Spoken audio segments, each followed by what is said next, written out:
committee will come to order. I'd like to welcome back Secretary Noem to the committee. The Department of Homeland Security is a $100 billion agency encompassing 16 different components, from the Transportation Security Administration to the Federal Emergency Management Agency. It has grown into an unwieldy bureaucracy, rife with unaccountable power and wasteful spending, characteristics all too common in large federal institutions. Before your tenure, DHS had quietly expanded its scope, using taxpayer dollars to surveil American citizens, censor speech, and even fund high-risk virus research, all with little to no oversight. I commend you and the Trump administration for ending all government-sponsored censorship using DHS personnel. Just last night, I received the first set of records from the department regarding Tulsi Gabbard's placement on the TSA Quiet Skies watch list. These documents confirm our suspicions. Federal air marshals surveilled the now Director of National Intelligence during domestic flights in 2024, reporting back information related to her appearance and even how many electronics she was observed using. Unfortunately, this is not an isolated case. TSA is not the only DHS component running secretive programs behind closed doors. Most Americans would be shocked to learn that DHS funds both classified and unclassified biological research right here on U.S. soil. Under your leadership, the department has begun producing subpoenaed records revealing deeply concerning experiments with biological threat agents. In one case, researchers proposed combining elements of 2 weakened anthrax strains to re-engineer a version capable of causing disease again. These are experiments that we cannot countenance. You heard that right. DHS was using taxpayer dollars to try to recreate a fully virulent anthrax strain by engineering it from less dangerous components. That sure sounds like gain-of-function to me. At the National Biodefense Analysis and Countermeasure Center, also known as NBAC, scientists have conducted repeated experiments aerosolizing some of the world's deadliest pathogens, the plague, Ebola, and more, exploring how to increase their lethality and transmissibility. We have documents indicating these experiments have continued during the Biden administration. NBAC, the lab, sits adjacent to NIH's Integrated Research Facility at Fort Detrick, the very same facility where just recently Secretary Kennedy and Director Bhattacharya halted research following a disturbing biosafety instance in which a researcher intentionally slashed another's biosafety suit while handling Ebola. Inexcusable. Afterwards, DHS personnel were reportedly seen padlocking freezers inside the NIH lab. So naturally, I want to know what exactly is the relationship between DHS and NIH at Fort Detrick. What overlap exists between their work? It shouldn't take a personal altercation in a compromised biosafety suit to initiate oversight, but here we are. And why is the Department of Homeland Security, an agency meant to defend the homeland, conducting experiments with pathogens capable of killing millions in the first place? These are questions, and the taxpayers deserve answers. Some might say it's about preparedness, but when does preparedness cross in the line into recklessness? At what point does an attempt to prevent catastrophe actually increase the likelihood of one? This is only the tip of the iceberg of the reckless research quietly being funded out of the Department of Homeland Security, some of it conducted on behalf of other federal agencies under the agency's Work for Others program, obscuring the ability of Congress and the public to follow the money. This isn't just a domestic safety concern, it's a diplomatic one. DHS conducts internal arms control compliance assessments to evaluate whether its projects could violate or appear to violate the Biological Weapons Convention. If DHS is engaging in high-risk virus research that could lead to a catastrophic leak or could be perceived as a U.S. violating the Biological Weapons Convention, then the department isn't securing the homeland, it's endangering it. That's why Congress must pass my bipartisan Risky Research Review Act to establish independent oversight of federally funded gain-of-function research and other potentially dangerous studies. We don't even have a universally accepted definition of gain-of-function, allowing researchers to pick and choose the standards that suit them. That's not real oversight. Secretary Noem, I appreciate your demonstrated commitment to reversing the obstruction of your predecessor and pushing back on efforts by entrenched bureaucrats within the department to delay, redact, and resist oversight. You've inherited a difficult task, restoring accountability to a department that has strayed from its founding mission. This is a pivotal moment. I look forward to continuing to work with you to bring about long overdue transparency to the American people. Thank you, and I recognize the ranking member. Thank you, Chairman Paul. Secretary Noem, thank you for joining us today. The Department of Homeland Security is responsible for a number of critical missions that safeguard our nation, from preventing terrorism to cyber attacks to securing our northern as well as southern borders, and of course responding to natural disasters. I am disappointed in a disappointing departure from prior administrations, including President Trump's first administration.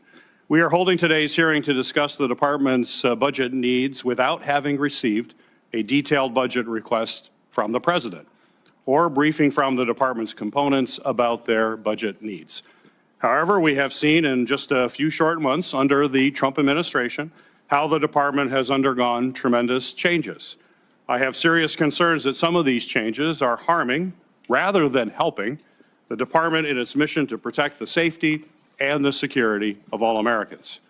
For example, as we head into hurricane season and the wildfire season, the administration has halted critical FEMA programs that support flood mitigation and slashed staff who focus on disaster relief. These are critical resources for states in the aftermath of a natural disaster, and the administration has provided little or no justification for these changes. FEMA has even internally acknowledged that it is not ready for hurricane season, which starts in just 11 days. And despite that, the administration is still planning on shifting the burden for disaster response to state and local governments, which will put Americans at grave risk the next time disaster strikes, which is inevitable. Similarly, at a time when we are facing increasing threats from cyber attacks, the administration plans to drastically cut our nation's primary cybersecurity agency, CISA. CISA is supposed to be finalizing a rule required by law that this committee passed to improve cyber incident reporting to better protect our critical infrastructure from cyber attacks. Yet, reporting indicates that 700 CISA employees have taken deferred resignation under pressure from this administration. CISA's work on election security has stopped, and the agency's advisory committees have been shuttered. These actions make us less prepared to address cybersecurity attacks. The administration also proposes cutting $247 million from the Transportation Security Administration's budget to reduce the number of frontline TSA agents. At a time when air travel is at an all-time high, and we are entering the busy summer travel season, these cuts only threaten to make our skies and the flying travelers less secure. At the same time, the administration has also cut congressionally mandated oversight offices that protect the civil rights and civil liberties of individuals who interact with DHS components. These offices were put in place to ensure that DHS personnel can conduct their important national security missions effectively, while safeguarding the rights of the people in this country. Shutting these offices down not only puts Americans at risk, it also is a violation of the Homeland Security Act itself. Despite several inquiries into your office for more information, I have yet to receive sufficient explanation for these actions. I also have serious concerns about this administration's inappropriate use of the U.S. military for domestic immigration enforcement and the outrageous use of taxpayer dollars, which I will be asking questions about, for detention at Guantanamo Bay. Certainly anyone concerned about prudent use of taxpayer money should be outraged by what's happening down there. Our nation faces a multitude of Homeland Security challenges, and this committee has always been willing to work to address them on a bipartisan basis. Secretary Noem, when we first met prior to your confirmation, you gave me a commitment that you would work with me to address the many threats facing our nation. And I hope today's hearing will be an honest discussion about the resources the department needs to do just that. And I welcome having that kind of discussion.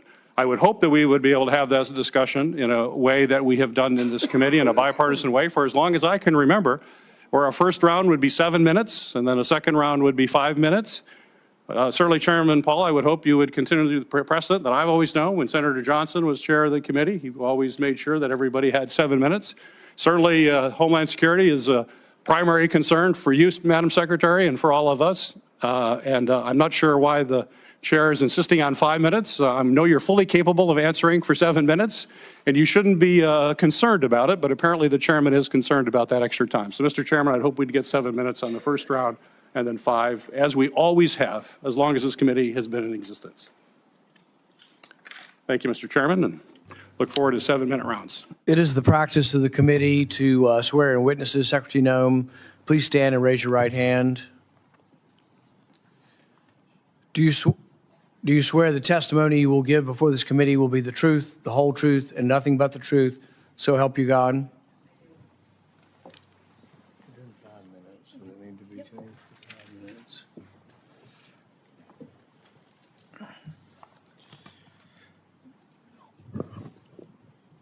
Secretary Noem, thank you for appearing today. As you know, I've been concerned for a long time about gain-of-function research. I commend the President and the administration for having an executive order to stop it. Some of the problems are in the definitions of it. You know, Anthony Fauci said if it's an animal virus, it can't be, it cannot be gain-of-function. And yet animal viruses can be trained to infect humans. And we think that's what happened ultimately with COVID-19. We think some of the dangerous research is going on at the lab controlled by DHS. Have you begun to look into this? I know Secretary Kennedy said that you and he will be going out, and I've requested permission to attend that as you go out to look at these labs. Have you looked at these labs any yet to get a feeling for what gain of function? Mr. Chairman, are we going to have opening comments from the Secretary, or are we skipping that as well? Oh, I neglected that. I went right into questions without doing that. So let's start again. It's your committee, Mr. Chairman. Let's start again. Secretary Noem, you are recognized for your remarks. Okay. Thank you, Mr. Chairman, and thank you, Ranking Member Peters, for the honor of allowing me to be here today. Thank you to all the senators for your participation and oversight into the Department of Homeland Security. I'm looking forward to visiting with you about all of the accomplishments that we've been able to tackle these first several months of this Trump administration. I'm also blessed to have my husband with me today, so I thank him for his support and my family's support as well as I fill this role for our country. Having previously served 8 years as a member of Congress, it's my distinct honor to be on this side of the dais today as the Secretary of the Department of Homeland Security. Today, I'm proud to discuss all of our accomplishments since President Trump took office, and he has set us a full agenda as a priority. High on the list is the mandate, and was the mandate on the very first day, to secure our southern border and to start deporting illegal criminal aliens. The border crisis is the biggest problem that was facing our country, and it was one that was imperative to fixing for our nation's future. We're solving this crisis at a record pace, and we have delivered the most secure border in American history. We've obtained near complete operational control of the border, with daily encounters down 93% since President Trump took office. And because we're fixing this biggest challenge so quickly, President Trump can focus on other priorities as well and problems that are facing the American people. Let's just look at the last 10 days. Last week, he signed a historic prescription drug reduction and pricing executive order that will slash prices for the American people. After that, he went on a trip to completely rewrite America's relationship with the Middle East. During this trip, he secured trillions of dollars of new investments in the United States with several Middle Eastern countries. He's also taking steps towards rebuilding our relationship with Syria. The last living American hostage held by Hamas, Eden Alexander, was finally released and returned home to his family. He announced major new trade deals with both China and the United Kingdom. And just yesterday, President Trump jump-started ceasefire talks between Russia and Ukraine. And with only the kind of leadership that President Trump could provide, we prevented the breakout of an all-out war between India and Pakistan. These historic accomplishments were possible because President Trump confronted right away the chaos at the southern border. President Trump can continue to not only make America safe, but he can also continue to work to make the entire world safer. Now, at the Department of Homeland Security under President Trump, we've already delivered a drastic turnaround in Homeland Security, from the southern border to our Coast Guard to cyberspace. And we're just getting started. The secure border has allowed our men and women of law enforcement at DHS to zero in on fighting cartels and their illicit activities. Under President Trump, we have designated 6 cartels and 4 dangerous criminal gangs as foreign terrorist organizations. This has allowed us to take a whole-of-government approach to going after these murderers and these drug traffickers. In March, fentanyl traffic at the border fell 54% compared to the previous year. And once again, the United States is enforcing immigration laws to arrest, identify, detain, and remove dangerous illegal alien criminals. We're prioritizing those that are a public safety threat to people, especially those who are affiliated with the terrorist organizations MS-13 and Tren de Aragua. Customs and Border Protection has worked to enforce President Trump's America First trade agenda, and the Biden administration's trade policies that hollowed out America's industrial base have been changed. We are no longer shipping our jobs overseas. Instead, we're using tariffs as an effective negotiating tool. The Department of Homeland Security is reforming emergency management in this country. We have the FEMA Review Council, which will be doing the work to make recommendations and also work with this body to change the department into something that actually gives more local and state control. And that first council meeting is today. We are also taking steps to defend the nation's transportation systems, which are vulnerable targets for attack. The Transportation Security Administration is responsible for ensuring all of the safety of individuals who travel. In a single day, there are 45,000 flights and nearly 2.9 million Americans and passengers in the United States. We're also fulfilling our obligation, and did do so, to implement Real ID, which was enacted and put in law over 20 years ago. Validated IDs secure travel, safeguard our elections, and help make sure that we never experience another tragedy like 9/11 again. And as technology advances, so do the threats to our nation. That's why cybersecurity is so crucial to our future. Countries like Communist China have the capability and the intent to infiltrate and to potentially disrupt our critical infrastructure systems. Despite these threats, the Biden administration instead used CISA to promote politics and police speech. Under President Trump, we've been working to get CISA back on its intended cybersecurity mission. The Coast Guard is the only branch of the U.S. Armed Forces that is under the umbrella of the Department of Homeland Security. It has many missions with specialized needs. And as we secure our southern border, the cartels have shifted their activities out into our maritime borders. The Coast Guard has already surpassed fiscal year 2024's drug interdiction numbers just since President Trump took office. And they have also excelled at search and rescue while interdiction of illicit substances as well. Still, the Coast Guard is facing our greatest readiness crisis since World War II. We have a plan to reinvigorate this critical component to make sure they're ready for the future. And with Force Design 2028, we will transform the Coast Guard into a more agile, capable, and responsive force. We're making sure that they have the resources and that they have the vision to lead and to be the point of the spear in the future. Now, since I took office, one of the responsibilities that I have is in reforming the Secret Service. We've reassessed the Secret Service's needs. We've gotten recruitment away from DEI recruitment that the Biden administration was doing, and we're making sure that they're equipped and ready to take on the task of protecting our future leaders and the leaders of today. So, Mr. Chairman, I want to thank you and thank this committee for your time today and allowing me to get the facts out into this important issues and topics that we'll be discussing today and to visit with this committee. I'm so grateful to the men and women of the Department of Homeland Security for all the good work they're doing to serve the American public. They're examples of bravery and patriotism and dedication. It's our responsibility to continue to provide for them the resources that they need to continue doing the important work that they do. And with that, Mr. Chairman, I look forward to answering your questions, and I yield back. Well, great. You got a preview of my questions since I went out of order. But That's all right. The NBAC, the National Biodefense Analysis and Countermeasure Center out there by Fort Detrick, we're concerned they're still doing some dangerous research out there, and it needs more oversight. Do you have any update for us on that? I do, and I want to thank the chairman for bringing a lot of history, to my knowledge, of this lab and the work that it was doing, and I appreciate Secretary Kennedy's input as well. Yes, we do have a visit planned in the future here in the next 10 days to 2 weeks with Secretary Kennedy to look into the work that this lab is doing and if it is appropriate for the Department of Homeland Security to be engaged in that. I think your concerns have created some oversight that is very helpful and will be helpful in making sure that they're doing correct research that actually is beneficial and not research that's been abused in the past.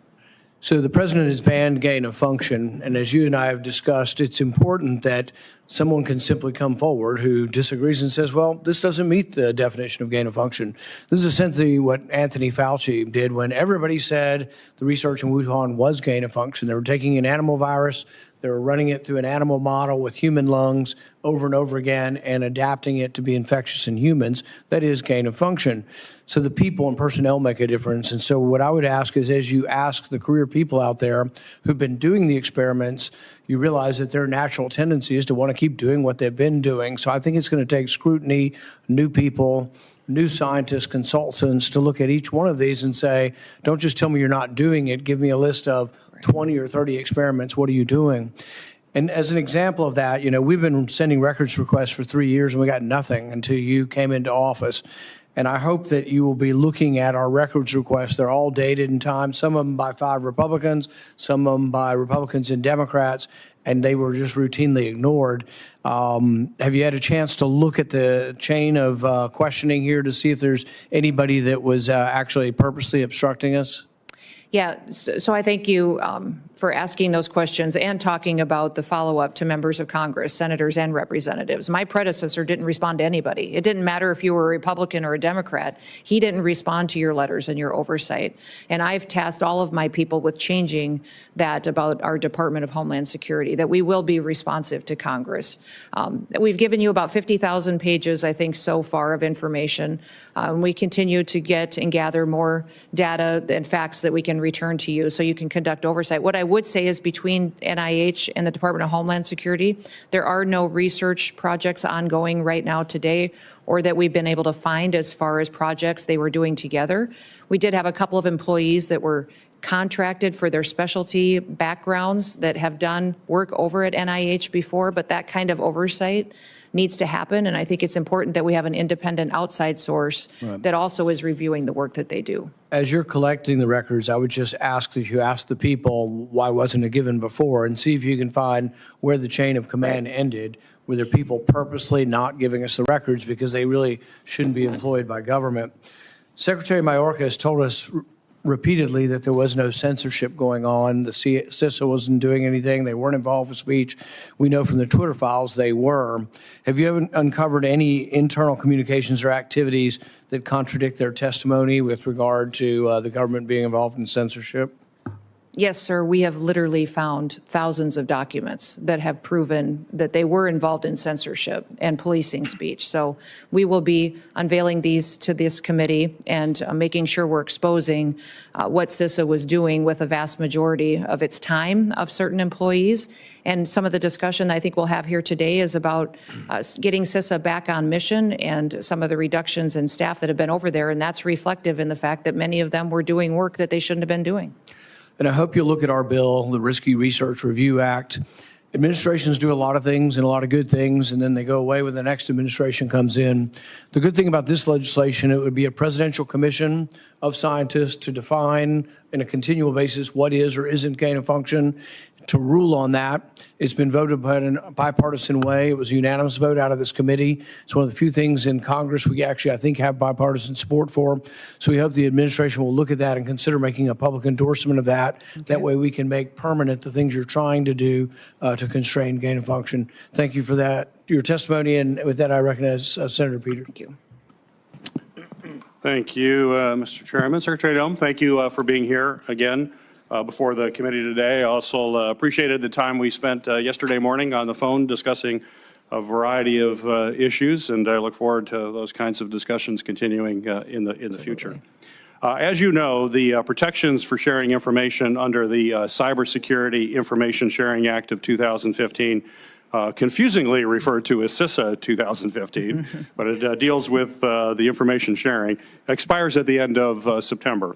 This is a critical authority that applies to information sharing across the federal government, not only to CISA, the agency, but it also allows the agency the ability to have robust and timely cyber threat information shared between public and private sectors, as well as among private sector companies, so folks have an understanding of the threat landscape that's out there and have full awareness of what's coming at them by nefarious actors. Does the administration support the extension of this incredibly important authority that I've been hearing about from a number of stakeholders that they're very concerned it's going to expire? Does the administration support the extension? Yes, we do. Thank you, Senator Peters. It's a very important piece of legislation. Does endorse it for 10 more years, which I think is a long enough time frame for us to really make sure that we have the stability we need in this area to create those kind of partnerships you were talking about with private industry. We need their expertise and their knowledge and their interaction with those across the world that hate the United States of America to come in and cooperate with us to make sure we're prepared to secure our systems and our critical infrastructure. Great. Well, I look forward to your support, the administration's support, so we can pass this extension, a 10-year extension, before it expires. You're absolutely right how critical it is. Secretary Noem, I'm also concerned about the increasing number of security threats that we're seeing from drone incursions to public spaces, to airports, critical infrastructure sites all across our country, as we spoke about yesterday morning.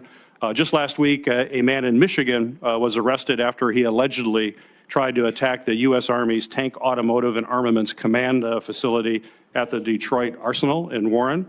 According to prosecutors, the man flew a drone over the facility to conduct operational reconnaissance, further highlighting the need to ensure that law enforcement is properly resourced to deal with this growing threat.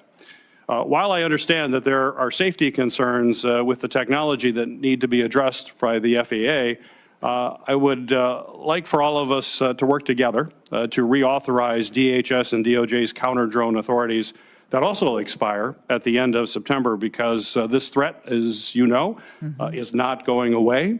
Last Congress, Senator Johnson and I introduced a bill, S-1631, that I think is a good starting point. So my question for you, Secretary Noem, is can I get your commitment that we can work together to not only reauthorize these authorities on a long-term basis, but actually strengthen those authorities to make sure we deal with this persistent threat? Yes, Senator Peters, I'll take a look at your legislation specifically, but we do need to reauthorize the authorities that we do have in order to address not just our Homeland Security day-to-day activities, but we're hosting some very large events in this country that will, I think, challenge our ability to secure that many large events at one time. So having those kind of authorities and addressing what we can do to cooperate with states and local governments and cities in locations where big events happen would be very important to do that. So you're right, the expansion of those authorities needs to be looked at to make sure it's appropriate, but also gives us the tools we need to keep people safe. We've got the Club Cup coming this summer, the World Cup next summer, which will be 10 million ticketed people, 22 million people that will be involved in the activities surrounding it. The Olympics coming. That's important we address this now so we can be proactive. Yeah, absolutely. Well, I appreciate that. Senator Johnson and I would appreciate it. And our biggest supporter for our bill is actually the National Football League, who have real concerns about their games. We've already had games interrupted, and it could be more serious at some point. Secretary Noem, 2 weeks ago during a Senate appropriations hearing, you told me very clearly to the questions that I had that CISA was, quote, back on mission, end of quote. If this is accurate, my question is, why is the administration proposing to cut $500 million from an agency's budget for an agency that's on mission right now, when those activities you previously described as off mission, specifically election security work, cost about $20 million. Those folks have been let go. They're no longer there. I can understand a cut of $20 million, but this is a cut of $500 million. So if you could tell this committee what specific activities or departments at CISA does the department plan to cut as a result of these very large proposed cuts? And if you could please give some specific examples of offices and programs. And as you know, the CISA's statutory requirements are extensive. You have a lot on your plate. You have a lot to cover. You need to have resources to do that. But this is a pretty significant cut in funding, and we need to know exactly what protection will not be offered after these cuts go into effect. Yeah, we will continue to fulfill all the statutory requirements that the Department of Homeland Security has and has given to CISA as in the work that it does. Putting it back on mission means that it fulfills the responsibility of why it was created, and that's to be the cybersecurity agency of the nation, to go out and secure our critical infrastructure, work with small and medium-sized businesses and states and localities to give them the insight and wisdom they need to make sure that they're not vulnerable to hackers or nefarious activity.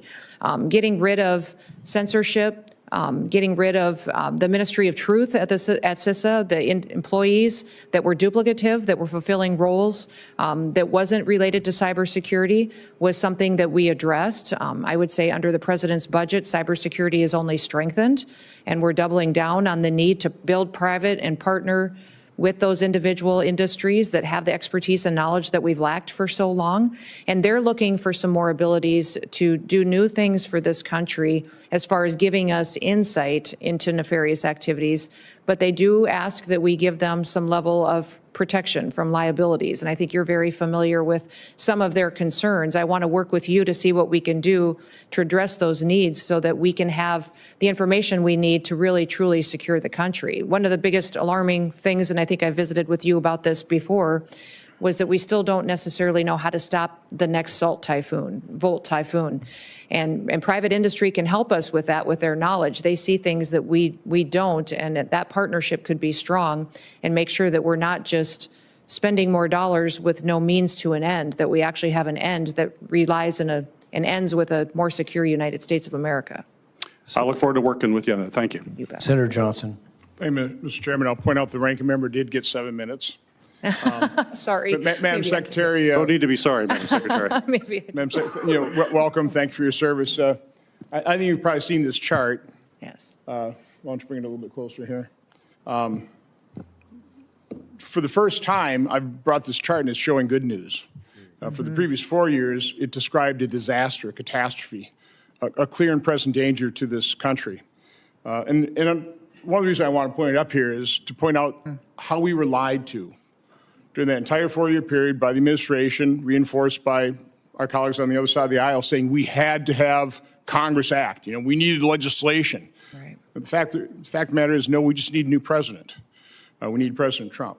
Now, I would have been happy to pass a bill to reinforce President Biden's authority to secure the border, but he didn't want to. I think what's clear about this chart is you can see when President Biden was considering re-election, he realized the catastrophe at hand was becoming politically unpopular. And so he used the executive authority that President Trump had used to secure the border in his first term. And he started actually making progress on that. So again, it's just important the American people understand that for 4 years, the Biden administration, reinforced by the folks on the other side of the aisle, lied, bold-faced, that President Biden didn't have the authority to secure the border. He wanted an open border. That's exactly what he got. Now, the question I have for you off this chart is, in his first term, took President Trump about 12 months to go from his peak of almost 5,000 encounters per day to a little over 500. Remain in Mexico, the agreements he had with the third countries, that type of thing. How could he do it so swiftly this time? This is literally a matter of months. In February is 418 encounters per day on average. In March is 355. And this is stunning success. I just kind of want to get your reaction in terms of how he accomplished it, how you guys accomplished this. I would say, Senator, that the president used not only the laws that were already on the books and started enforcing them, he also made sure that he talked about it and messaged it. Throughout the campaign, he talked about the need for a secure border. What we need to remember constantly in this country is that the world listens to everything that we say and what our leaders say. And he told me specifically when he nominated me for this position, I don't want you just to go and run the Department of Homeland Security, secure the border, and make sure that our agencies are back on mission. I want you to tell the world what we're doing, because the only way they're going to stop coming to this country is if they know never to leave their home country. If they know that we're enforcing our laws, they will stop coming. And that's exactly what's happening. Because of our messaging, because of the fact that we have actively talked in Guatemala, in Honduras, in Mexico about don't come to the United States anymore illegally. There will be consequences. They have stayed there. In fact, we're showing now in the Darien Gap that it's reverse migration, that people that got to Mexico never even made it to the border. Now they're turning around and going back home. When I was in Mexico visiting with the president there and with government leaders, she said specifically they think there could be 500 to 600,000 people that just stopped in Mexico that turned around that were never even countered that reached our border. I think that's why in March you saw less than 200 encounters a day. And it was a historic low for this country in encounters. And it was because not only did he enforce the laws and show there would be consequences if you broke our laws, which is what our country was built on, he also made sure that we talked to the American people about why we were doing it, that it was for our safety and for our future, and that also to these other countries that it was no longer going to be the status quo of Joe Biden. And of course, that's a sea change the Biden administration welcomed. I mean, they encouraged, they Correct. incentivized people to come here. So this is a budget hearing. I do want to ask, in the first Trump administration, I have best information, we built something like 458 miles of walls, cost about $6.6 billion, about $14 million per mile. Your budgetary request right now is for $46.5 billion, a lot more. That would, at the same price, build something more than 3,000 miles. So can you kind of square that circle, or circle that square, whatever? Can you explain exactly what are you asking for in that $46.5 billion? Why is the request so high when we were able to build so many miles in the first term for a lot less? Well, today the estimates are that building steel bollard wall will be over $12 million a mile, is what they're estimating. We have built about 70 miles of wall since the president has been in place, but that's been a mixture of permanent steel versus temporary versus a little bit of buoy barrier where it's appropriate that are waterborne. So again, the 12 million is less than the 14 million I had calculated. Yep. That would be way more than 3,000 miles. Are you really planning on building 3,000 miles? The problem that we have at the border right now is that we have CBP cameras and towers that don't work. We have some authorities there with the FAA on infrastructure that helps us do surveillance of areas where there isn't a wall that is not even operational. I would say 1 out of 3 actually are functioning today, which makes the individuals that are there work even harder. And we know that we talk about gotaways and what happens today. The truth is that there's portions of this border that we still don't necessarily know what happens there 24/7. So we need.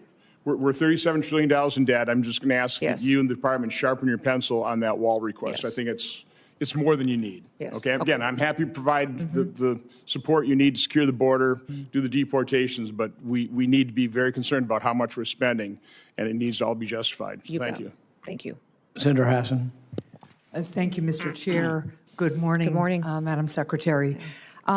Secretary Noem, the White House Deputy Chief of Staff recently said that the Trump administration is actively looking at suspending habeas corpus. Last week you were asked about this, and I want to clarify your position because it's obviously really important to get this right. So, Secretary Noem, what is habeas corpus?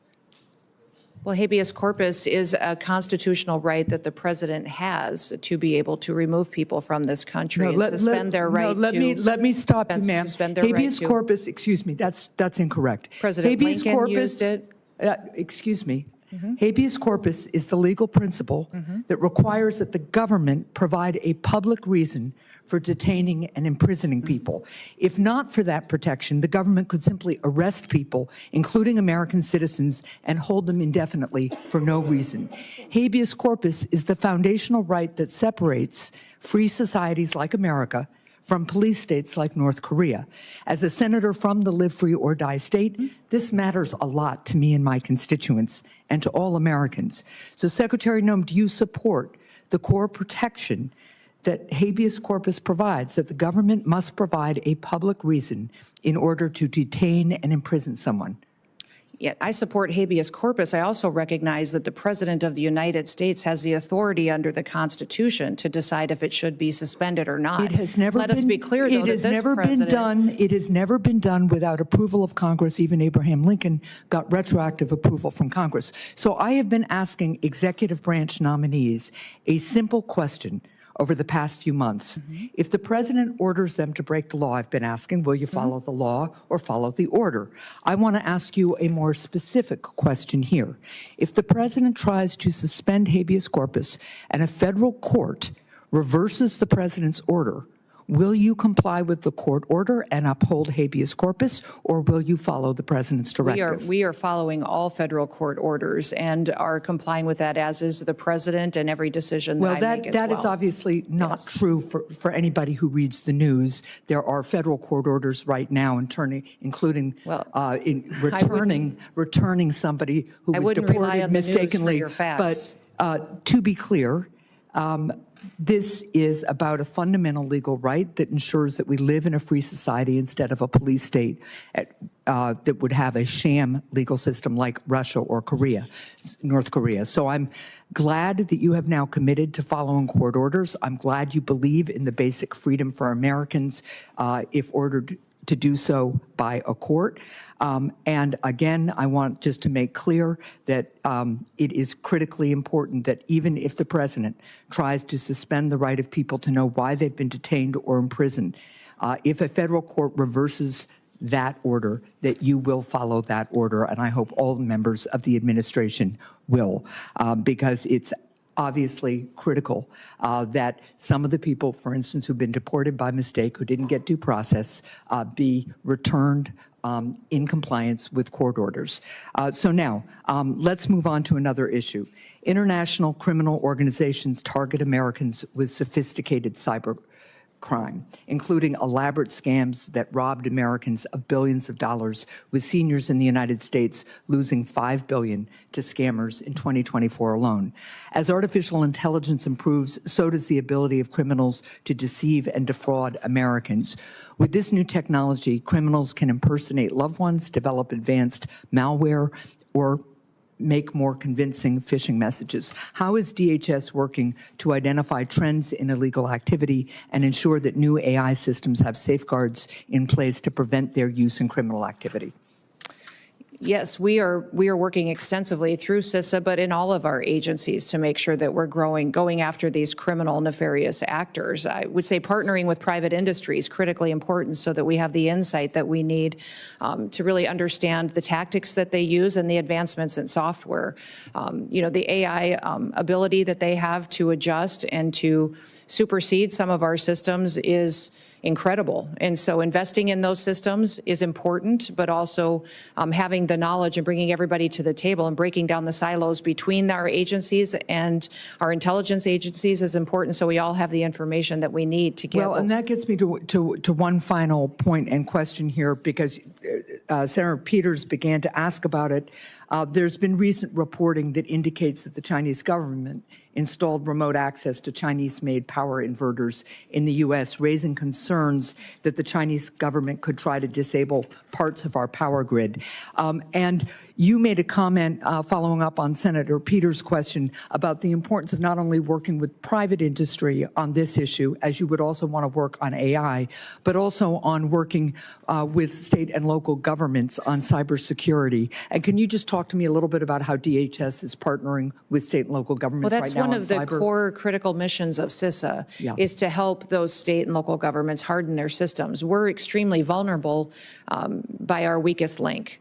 And so when you have a small state that doesn't have the resources it needs to invest in these security operations, then they're vulnerable to attacks and hacking attempts, and they can access our systems. If they have a contract or a system that interfaces with the federal system, it makes us vulnerable as well. So we are responsible for 10 of the 16 critical infrastructures under the Department of Homeland Security, and making sure that China can't come in and shut down our electrical grid, our water systems, things that people rely on every day for their day-to-day lives is very important. So that's why we need these kind of partnerships, is to make sure that we're secure all the way down to our smallest actor that participates. Well, I appreciate that, and I appreciate working more with you on that. Thank you. Thank you. Senator Lankford. Secretary Noem, good to see you again. Thanks for your leadership and the work that you've already done, and there's a lot more still to do, but y'all have had a pretty remarkable start in the process. And very grateful. For 4 years, every single hearing we ever had with any DHS official was dominated by border, close it, close it, close it, close it, and excuses why they couldn't. It's kind of fun for me, actually, to be able to sit here and hear a conversation about FEMA, about Coast Guard, about all the other aspects of DHS that's out there, Secret Service, when all we had time to talk about was about border in the previous time. I had my team pull together just the March numbers for the last 4 years of border crossings. And what happened? If we go back to March of 2022, 222,000, 2023, 193,000, 2024, 189,000, and then this last March, 11,000.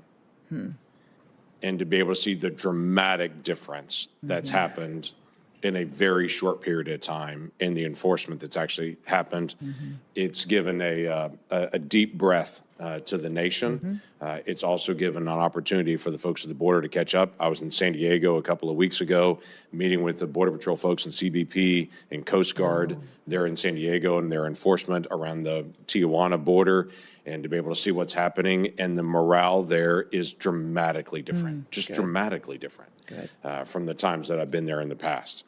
You had mentioned Coast Guard as well, and I want to be able to just highlight that. Then I've got a whole bunch of other questions I want to go through, but I just want to say thank you to you and your team for the work that's been done. Coast Guard folks are getting an additional pressure point there. Folks are getting on jet skis and panga boats and coming around. Coast Guard's not only saving lives, as we've seen in the past couple of weeks even, about some of these panga boats that are coming in that are capsizing out there. Coast Guard's rescuing and actually removing folks at the same time in the process.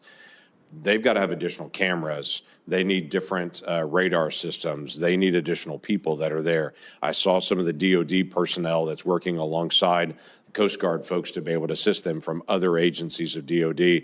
They need additional folks there. So one of the questions I want to ask you was about Coast Guard and the plan. You mentioned that about additional assets, but there are radars, cameras, other things, including personnel, that they're going to need help on. Yeah, I would say the Coast Guard, its mission set is pretty expansive. And most of the time, they're not only just doing search and rescue, they're out there doing interdiction on the water. They're also participating with the Navy in securing projects and missions worldwide. And, their cutters move faster and help work securing our warships and our aircraft carriers, and it's incredibly important, the work that they do. So we're grateful for that, but we also recognize that they've been neglected for years.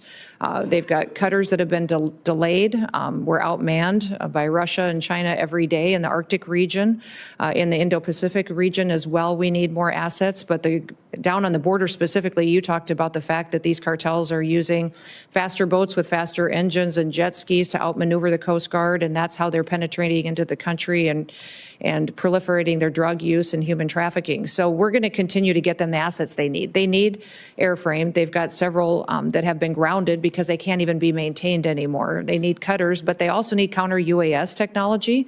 Every cutter could use that. They see drones every day out there on the waters and in the work that they do that they can't find out why they're hovering over their mission set, what they're doing if they're weaponized, and then use that to protect our country. They also need satellite technology. They need new software systems and to be able to interact with law enforcement.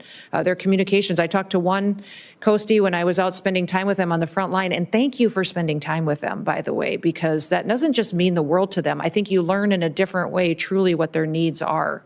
One was carrying around 2 radios that probably weighed 5 to 7 pounds each. And I said, why are you carrying 2 radios? And he said, well, this one's an old one that doesn't really work, but this one is even older than that doesn't have some of the channels this one has. But, I have to carry 2 of them to cover all my bases. And, I wish we could get the newer one. Then I could put both of these down and it weighs half as much. So this guy's walking around with his belt filled with not only all of his other equipment, but also these radios. And it's that we can't afford to buy him a new radio that was already released 5 to 10 years ago, but we haven't upgraded for these individuals. So some of that stuff could be addressed and is very important for us to do so. Well, thank you. Thanks for paying attention to that as well. That's going to be vital for us in the days ahead. Just quick comment on a couple of things on this. Our team has reached out to your team. There were a lot of things the previous administration would never turn over to us.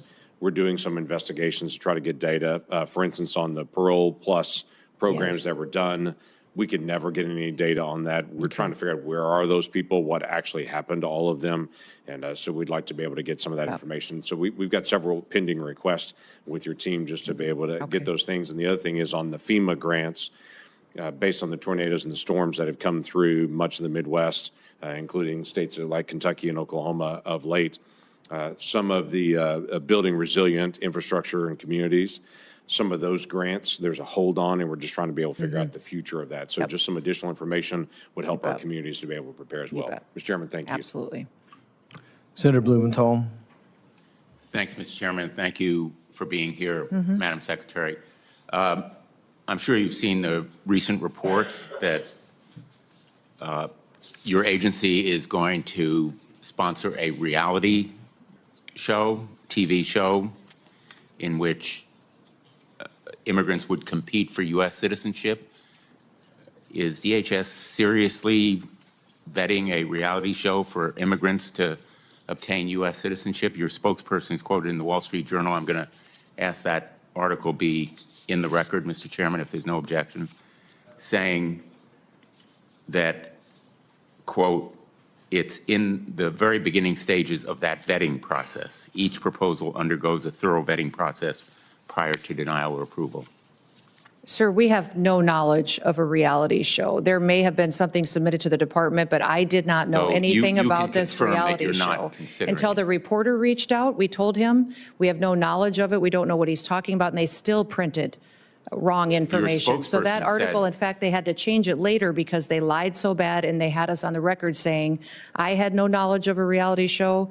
The department didn't. There may have been something submitted somewhere along the line because there are proposals pitched to the department, but me and my executive team have no knowledge of a reality show, and it's not under consideration. Your response is to confirm that you will not do a reality show. There are no plans whatsoever to do a reality show. And that On your that. spokesperson was completely misquoted as saying that it was being vetted. That article was completely inaccurate and false. And the fact that they Let me printed go it to when they some knew of it was the false expenditures. was a dereliction of their work. Let me go to some of the expenditures that your department is making. $200 million for an ad campaign fawning over President Trump's supposed accomplishments. $21 million between January and April for transporting around 400 immigrants to Guantanamo Bay. About half of them were flown back to the United States. $6 million to El Salvador to imprison 300 individuals in a prison known for grave human rights violation, and many more, including $1,000 to immigrants wishing to self-deport. I understand one of the planes left within the last 24 hours. None of these expenditures are in your present budget. Aren't you going to run out of money before the end of this fiscal year? The continuing resolution doesn't cover any of them. No, all the dollars being spent are being utilized as authorized and appropriately for the situation. Well, none That of them flight have that been left authorized, yesterday, though, under the flight that- continuing resolution or any other way that we normally authorize monies. You're just spending recklessly, and it would seem wastefully, without authorization. That's against the law. Well, Senator, I completely disagree with you. I'm doing the job that the Secretary of Homeland Security is supposed to be doing, the one that the last secretary refused to do, that endangered the future of our country. You may think what you're I'm doing doing is the making job, sure we're but enforcing you our laws, operate and that under people who are here that are authorization criminal, illegal that aliens this are committee returned home. provides. You are acting in a way you think you're doing your job, but The you American also have a people responsibility told to us follow to the do law. this job. The American people overwhelmingly in the last election said, we want a secure border. We want to make sure that no They longer did not tell are the you scales of to justice act tipped in favor outside of your legal criminals. authority and spend money that is not in your budget All money is authorized being by spent this according to how it is Congress or authorized any and other appropriately. Congress. Let me ask you about the money that is being used to supposedly repatriate Afghan allies, refugees to this country from the Taliban, Ukrainians who have fled here from Russian aggression. Can you confirm that money is being taken from the foreign aid allocation? Are you talking about the temporary protective status program? Correct. Yeah. So The repatriation, supposedly, of those individuals here under the temporary protected status program. Yes, so we do have thousands of individuals that are here that have been protecting or been participating in the TPS program. That has been reevaluated to see if that program is still being utilized the way that it is supposed to be, as intended by Congress when it was laid out. But there are If that is documents always that have intended been to be. publicly reported that say the administration is going to use money from the foreign aid program, AID, to send those people back to countries where they will be persecuted, tortured, and perhaps killed, We're encouraging, as the Afghan allies would be. Let me finish my question, Sure. ma'am. Where they will be potentially killed, tortured Afghan allies who served us during our wars there, saved lives of American soldiers and diplomats, are going to be sent back to the Taliban using foreign aid money. Can you confirm that's the plan that's been reported in the Washington Post this morning?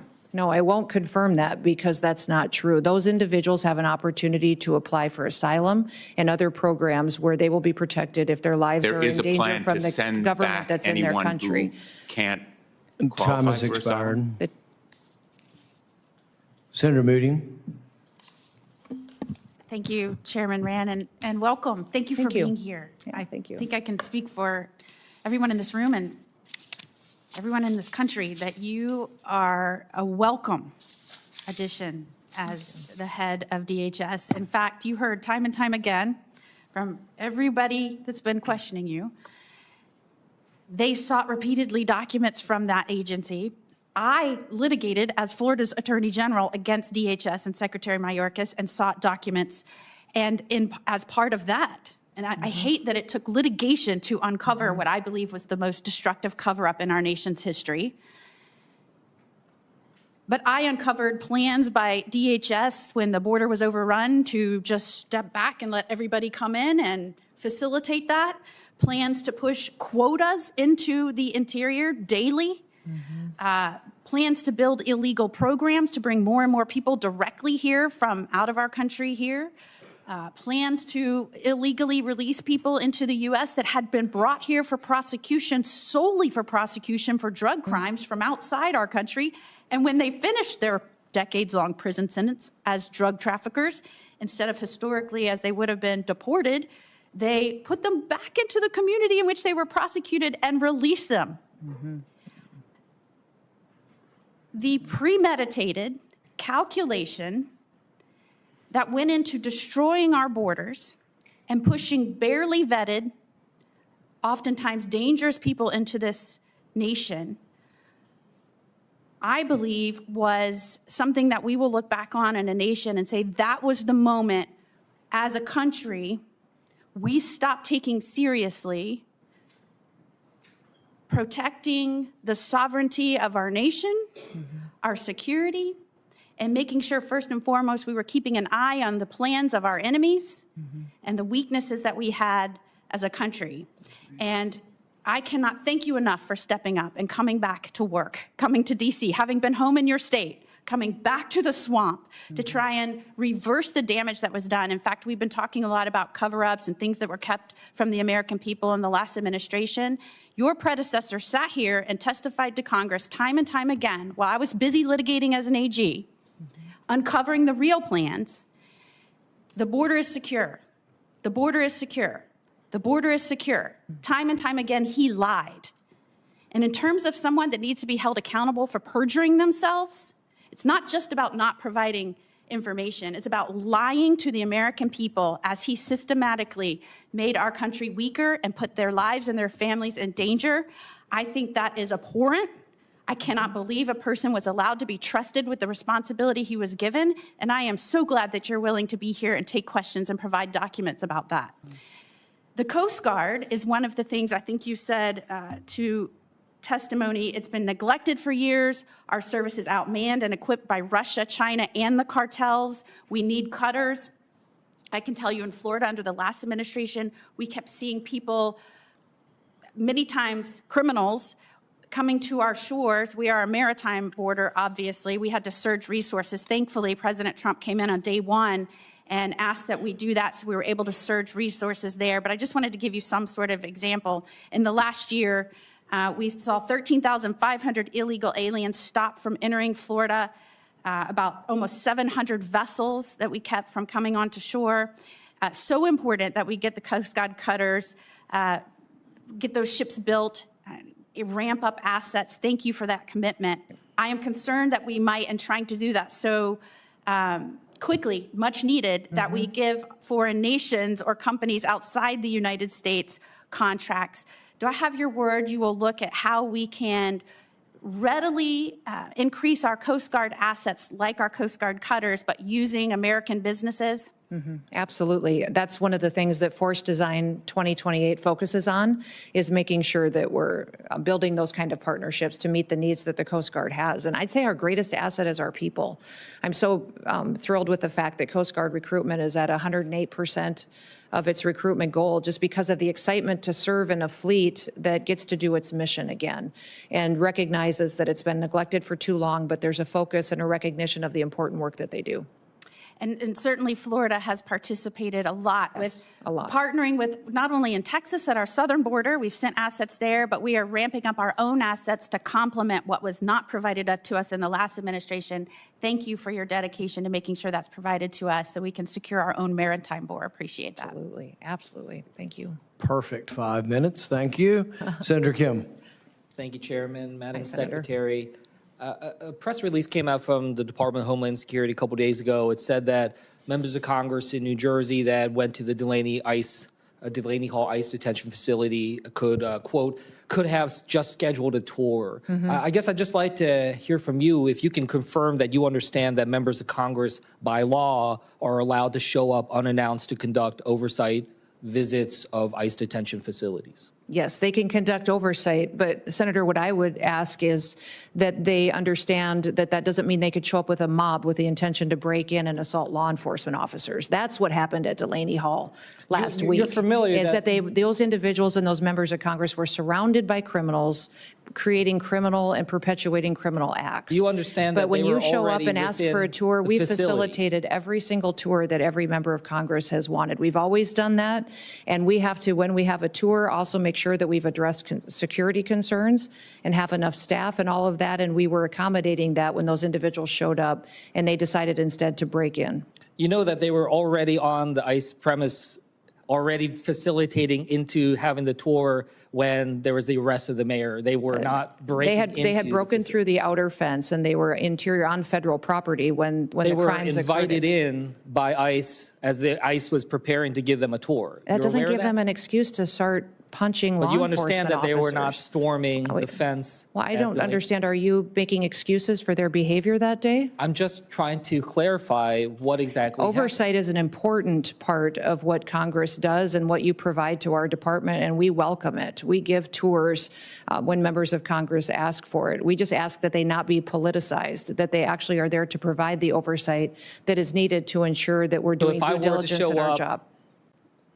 And if I were to show up at ICE detention facility unannounced, I would be let in. Yes, I would ask that you would be allowing us to secure the officers that we need to give you an appropriate tour, that we'd be able to cover the other bases and posts that they would have to leave to come and facilitate that. We may have to call other people in to help cover some of that because of the extra responsibilities, but we can do that. I've done this before. I just wanted to make sure I heard that from you. I wanted to just go back to something that was raised earlier about habeas corpus. Can you confirm to us that you understand that any suspension of habeas corpus requires an act of Congress? President Lincoln executed habeas corpus in the past with retroactive action by Congress. I believe that any president that was able to do that in the past, it should be afforded to our current day president. This president has never said he's going to do this. He's never communicated to me or his administration that they're going to consider suspending habeas corpus, but I do think the Constitution allows them the right to consider it.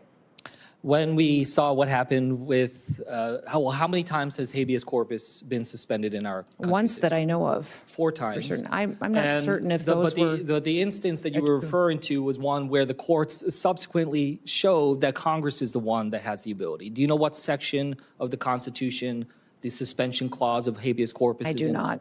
Nope. Do you know which article it is in?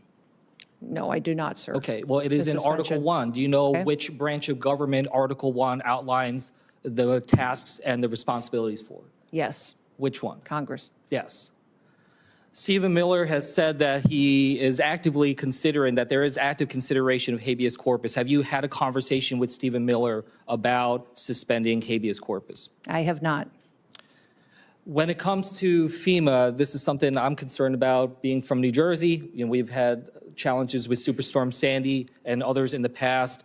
I was alarmed when I saw some reports that the acting head, Richardson, said last Thursday that he's about 80 to 85% done with the hurricane season plan, given that we are just days away from hurricane season beginning. I just wanted to ask you, is he done with his hurricane preparedness plan?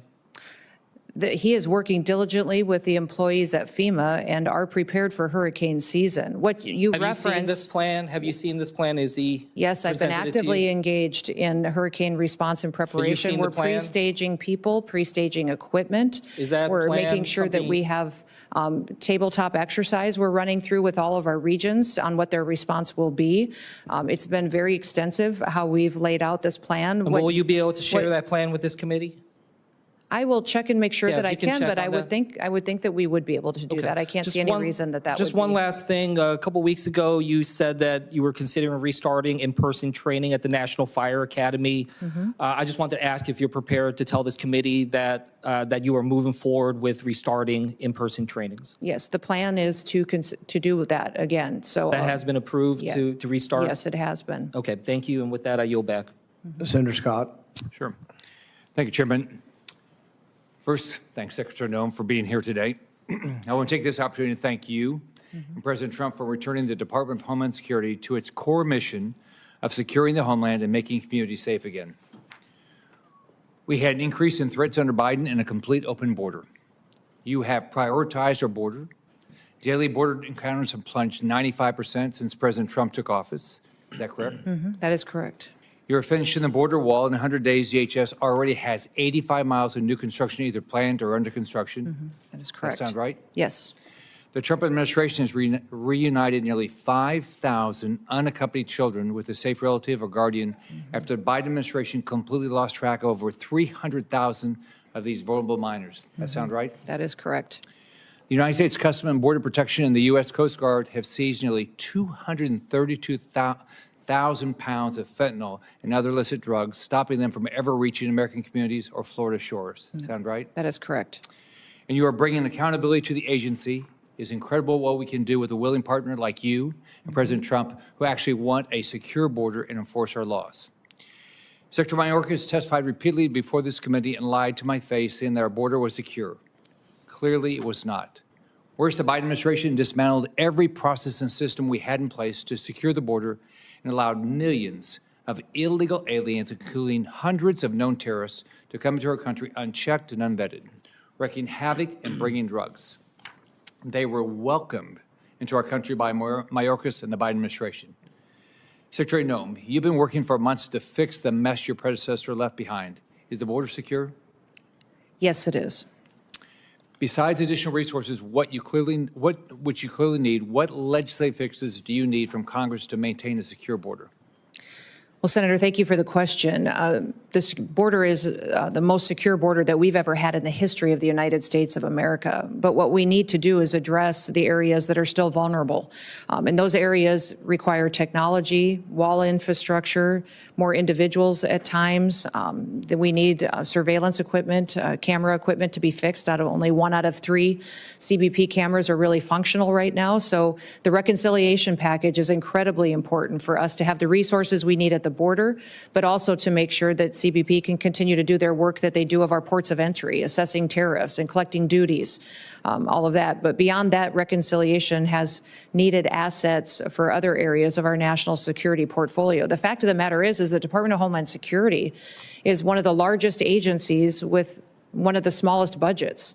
And the task that we have taken on is gotten more and more complicated all the time as things move online, cybersecurity, bad actors get more sophisticated. And now we've let these dangerous terrorists and cartel members into our country, in the interior of our country, that threaten the American public. They need to be removed and taken out, and we're fighting a court system at times as well. So that reconciliation package makes sure that we're able to do due diligence and the work that we do and really assure the American people that we're on watch for them. Beyond that, Remain in Mexico policy to be codified would be incredibly important to make sure we have stability in that policy going forward. Some clarity and credible fear would be wonderful to have if this body would choose to tackle that. That would help us not have to deal consistently with court challenges and tie us up fighting that battle when we really should be addressing security concerns. Miami is one of the 11 U.S. cities hosting matches for the upcoming World Cup. Can you discuss how DHS is preparing for that and how DHS is working with the state and the locals to make sure they have everything they need for a successful and secure event? Yes, we are working diligently with FIFA and other entities to ensure that cities and states have the assets that they need. This will be an unprecedented world event.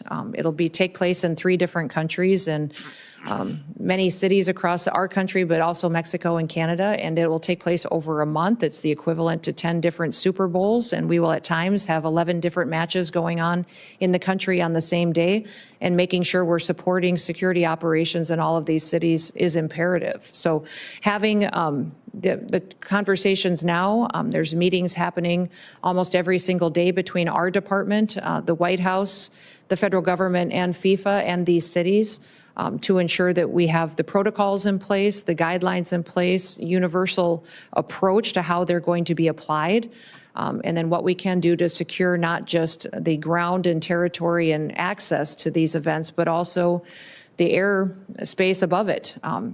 We need counter-drone technology. We need to have jurisdiction to be able to make sure that we're dealing with those threats as they present themselves, but also make sure that we have the men and women that are trained and prepared to secure them going forward. It will be safe and it will be secure. It's a lot of work because we've never done anything like this before, though. Well, thank you for all your hard work and your team. Thank you. Appreciate it. Senator Slotkin. Thank you, Chairman. Thank you for being here. You know, Michigan's a border state, so we need each other. We have a very big bridge that's being inaugurated, ribbon cut in September. We need that to be fully staffed. We have a lot going on in Michigan as a northern border state, so we need each other. But what I'm concerned about is that you've taken the mandate to close off the border beyond going after, as you say, the, quote, most dangerous illegal immigrants. I'm a CIA officer. I worked my entire life to protect the homeland. If someone's here illegally, they need to not be here. They've committed a crime by being here. They need to go back to wherever they're from. But my concern is that either through sloppiness or intent, you have gone far beyond going after the, quote, most dangerous illegal immigrants and gone into legal immigrants who were given the ability to be here, and even American citizens. And when I think about that, you know, there are lots of people in this country, including me, who have families who fled this kind of environment where they have no rights, where they have no due process, where they don't have habeas corpus. So while I'll be the first to say, coming from a state that was won by Trump, that there is a mandate to do something about the border, I think it is absolute dangerous overreach to go beyond that and start picking up American citizens and people who have the legal right to be here, lawful immigrants who have done everything right. So first and foremost, do you acknowledge that your department has made some mistakes, any mistakes, in going after either American citizens or legal immigrants here in the time that you've been in office? We have not deported any U.S. citizens. Detained? Or people get interviewed. If they get interviewed and they go through that process and we find that they're U.S. citizens or legal immigrants, they stay in the United States. Have you deported we have to go through the vetting process. Have any American citizens, including children, been deported during your time in office? We have children that mothers have chosen to keep with them. So those by my count, you have 10 American citizens, including children with cancer, who have been deported out of the country. I understand you're saying it's their choice. But it's hard to imagine a small child having a choice. But have you gone after legal immigrants? Again, your standard in your opening statement was the most dangerous illegal immigrants.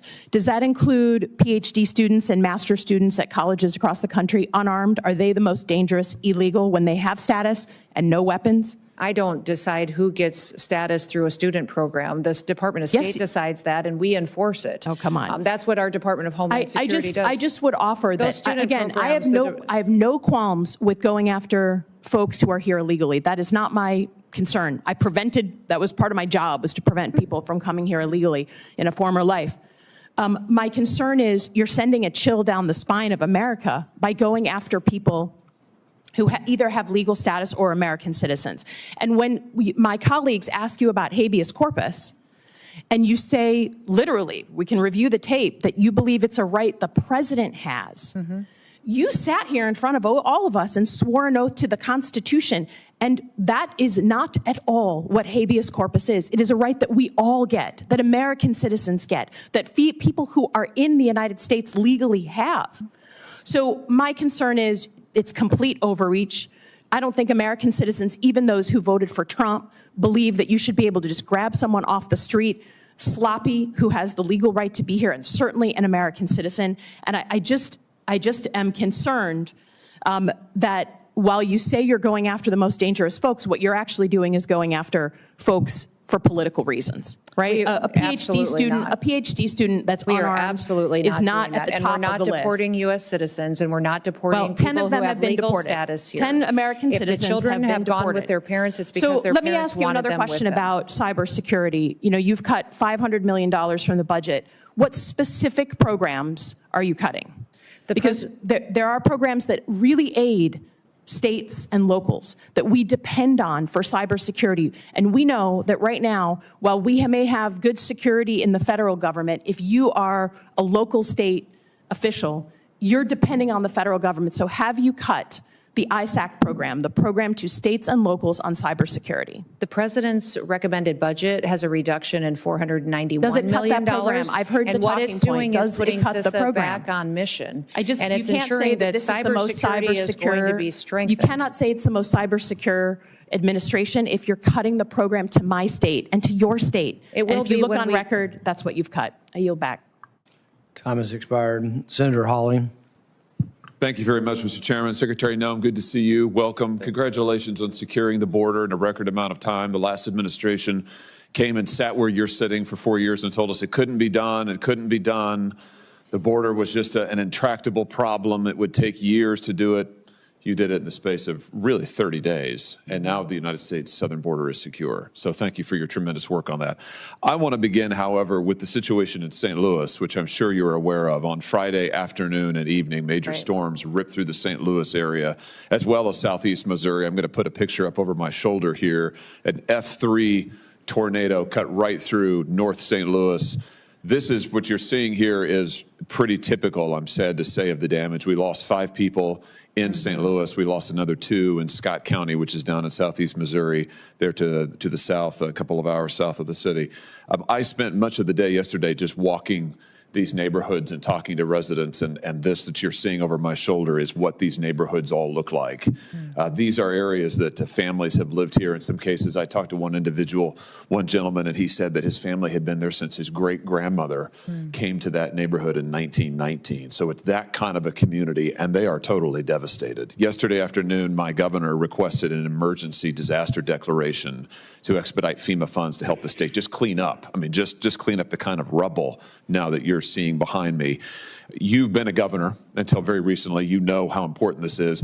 Can we get your help to expedite the consideration of that request? Again, it was just made yesterday. We need it as quickly as possible. Will you help us expedite that? Yeah, absolutely. I've spoken with your governor and did that day that this devastation happened. And so we've promised and pledged to get that expedited as soon as possible for him so he can have the resources that he needs to respond to his people. And that's one of the failures that FEMA's had in the past, is that people that incur this kind of damage and lose everything, then they sit there for months, sometimes years, and never get the promised critical response that they think or that they believe they should be getting from the federal government. And that's why President Trump believes that this agency needs to be dramatically reformed. I'm glad to hear you say that, and you're exactly right. We've had the situation in Missouri in years past where we've had individuals who have qualified for FEMA aid, including individual assistance. In some cases, they've been awarded the assistance, right, and then FEMA has come in and clawed it back, right, or never paid it out, or never sent teams to help.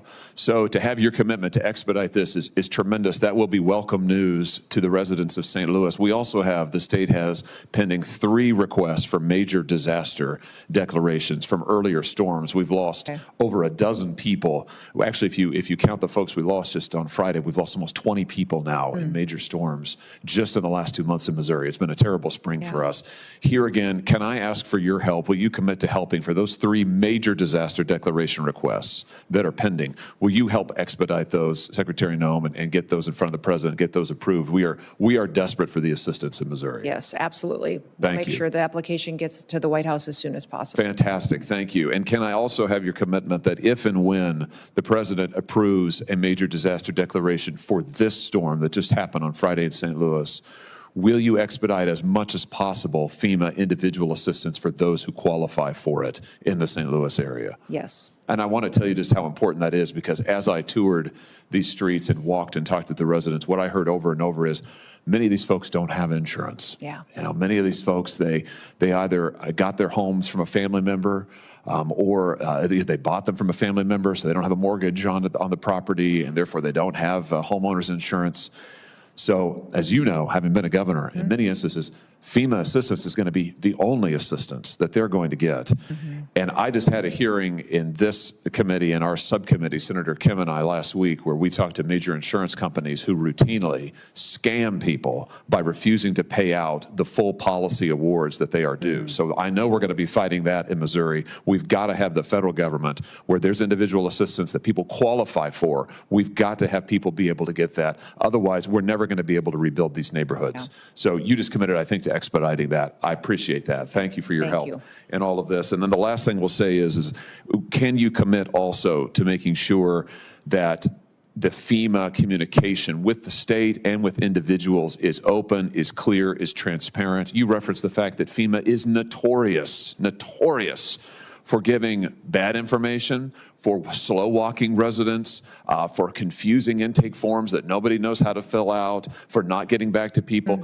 Can you commit to, as we deal with this disaster in St. Louis and others around the state, that under your leadership, FEMA is going to act with expedition, they are going to be clear in their communications, and they're going to follow up and give people the awards that they need if they qualify for it? Yeah, that's been the biggest challenge of FEMA in the past, is just the delayed response. People are counting on the assistance, and it never comes through. And the paperwork is too complicated for an individual many times to complete on their own. They need help and assistance. So that's part of the reforms that the FEMA Review Council will be undertaking. And we've got people that are frontline responders across the country that are serving on that council. And we'll take your insight as well. But we'll continue to expedite what we can with the framework we have in front of us, but do better diligence than the last administration on how we take care of people. Fantastic. Everything you said today is going to be very, very welcome news in St. Louis and the rest of Missouri this morning. Thank you for being here. Thank you for your service. Thank you, Mr. Chairman. Thank you.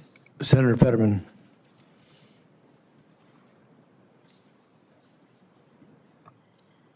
Thank you. Secretary. Hi, hello. Hi, Senator.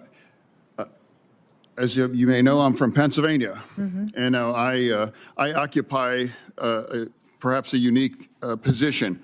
I've been very, very, very pro-immigration, but I early identified the serious problem about the border, the security. And I've said this publicly, I'll say it now, that my party failed to secure our border. And we deserve to pay a political price for that. And I've been trying to find a way forward to move forward on those things. I voted for you. Not because you and I agree on a lot of political things and we're in different parties, but you're the secretary and I'm a member of this committee, so I believe we have to find a way to work forward together. And I'm not here for fireworks or to try to create like something to be clipped on TV. I'm honestly coming, asking for your help about a situation here. So now, I have a constituent, his name's Ramin, and he's an Afghani who served alongside our service members there in the war. He is a resident of Philadelphia, Now, he's a surgeon, and he saved American lives. And now he is waiting to be approved like a green card. And now he helped evacuate our forces through an airlift. Now, and his two brothers, and of course we can't name them due to their concerns, but they're trapped in Pakistan.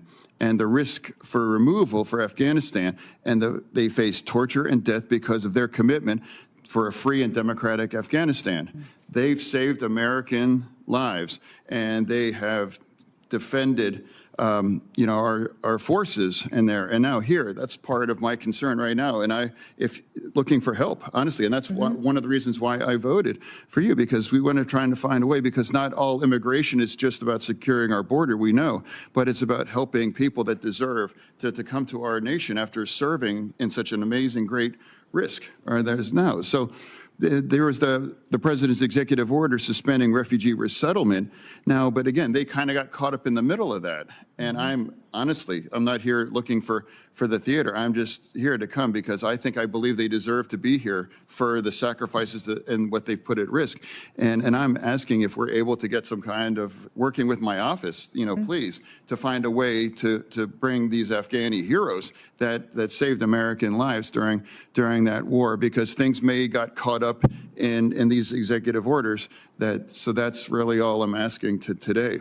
Yeah, Senator, we will certainly work with your office on those specific cases. We have 8,000 individuals that have been granted asylum since President Trump has been in office, looking at cases much like you have. And these individuals that are here that may have been on a different program like TPS that is no longer going to be in place in a couple of months, we have the opportunity to work with them to get them qualified. Many of the concerns with some of these countries, when you're talking about interacting with them and giving them status and green cards here in the United States, is the ability to vet them. And it sounds like the individuals that you know have been thoroughly vetted and in partnership with the United States. And so that is something that we'll look at and we'll certainly work with you on, recognizing their service to our country. Yeah, I would be profoundly grateful if my office can work with your team, and perhaps even with state as well too. So that's all this is about too. Yep. It's a political truth that we have to find a way to work together, because there are truth, and it is not owned by one side or the other. So I look forward to finding a solution here. Okay, thank you. Thank you, Senator. Senator Moreno. Secretary Noem, thank you for being here. Thank you for your work. I just want to reiterate for the record, 93% drop in border encounters. Is that accurate? That is correct. And are you aware that during the Biden-Harris administration, we had 4,000 aliens that died along the journey to come to America? I wasn't aware of that specific number, but it doesn't surprise me. Because basically we had a dangerous trip. It's a dangerous trip. Yep. The Darien Gap, which is right near where I was born in Colombia, went from being a supposedly uncrossable border to hundreds of thousands of people making that journey. Who benefited from our open borders policy under Biden? Oh, I would say Joe Biden certainly did. And the drug cartels that made tens of billions of dollars? Yep. And who was the victim? Certainly American citizens. American citizens, but those who chose to come to our country at that time, believing that they could come without any consequences. And obviously the drug cartels are drug cartels that became human traffickers at scale and used that human trafficking as a disguise to allow illegal fentanyl to come into our country. And what's been the ramifications of that? What have you seen firsthand when you go to the border? What do the agents tell you about the fentanyl that's coming across the border? Well, it's devastating. Luckily, we have the ability now to enforce our laws with this president, and fentanyl traffic has been down 54% since he's been in office because of that. But unfortunately, what's happening is these cartels, foreign terrorist organizations, are now moving to our maritime borders. They're moving and getting much more sophisticated, and so we need to adapt and have the resources to be able to interdict them before they come in and kill off our next generation of Americans. Yeah, so it's not hyperbole to say that tens of thousands of Americans have not been killed with fentanyl because of that drop. Correct, absolutely. And it's just important to just reflect, not for political reasons, but just for moral reasons to say that what happened over the last 4 years is just despicable. We should never have allowed that to happen. There was no outcry about the situation, and yet it was allowed to happen. Now, it's a lot easier to enter America than it is to be deported for America. Can you talk about that for a minute? Well, that is true. When you have a president in the White House that is openly saying our laws won't be enforced and facilitating this invasion that happened over our southern border, we had millions of people come. And not just people looking for new opportunities in the American dream. You had people coming that were criminals, murderers, rapists, traffickers, terrorists. And now to remove them is much more complicated, difficult, and expensive. For us to deport someone, that we have to go out and find that individual, arrest and detain them and remove them from the country, it costs upwards to $17,000 if there isn't, more delays than the normal process. That's why we're encouraging people to self-deport. If you are here illegally, we recognize that you may have been here for a period of time, but if you want to leave and have the chance to come back someday, leave on your own. We will facilitate that. We'll buy you a plane ticket. When you land, we will give you $1,000 that you can get started with and provide for your family. That cost of self-deportation is $4,500. So much, much more cheaper for the American taxpayer in how we make sure that we really are following our laws and that the people here in this country, the American citizens, are treated with the respect that they're due by coming here through the legal process and being a part of our future. Yeah, and I think it's just important, and I hope my colleagues, especially on the other side of the aisle, I look at Senator Gallego, whose family came here from another country, his mom from Colombia, his dad from Mexico, that we honor and respect those of us like myself, my 5 brothers, my sister, my mom and dad, that followed the legal process, which, by the way, is hard.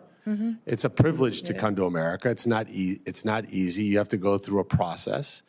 But over the last 4 years, what we did is we made it so that if you hired a drug cartel, brought you to the border, and then raised your hand when you got to the Border Patrol and said asylum or asilo, that got you a free ticket into the country, free housing, free health care, free education, to the detriment of Americans. And I think that should be something we unite about. And Senator Fetterman talked about asylum seekers. Those are not asylum seekers.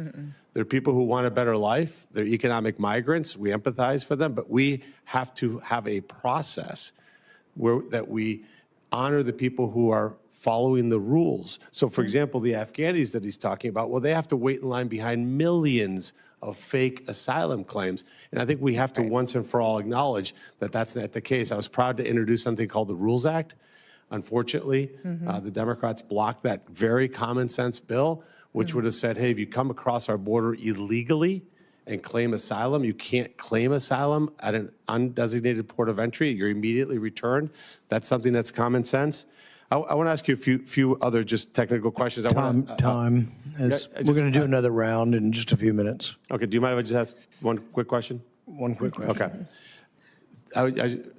I want to just encourage you to continue to do what you're doing, which is to enforce the law, which is that the agencies within DHS purchase products in the United States of America. So I applaud you for doing that. Yes, thank you for that. Senator Gallego.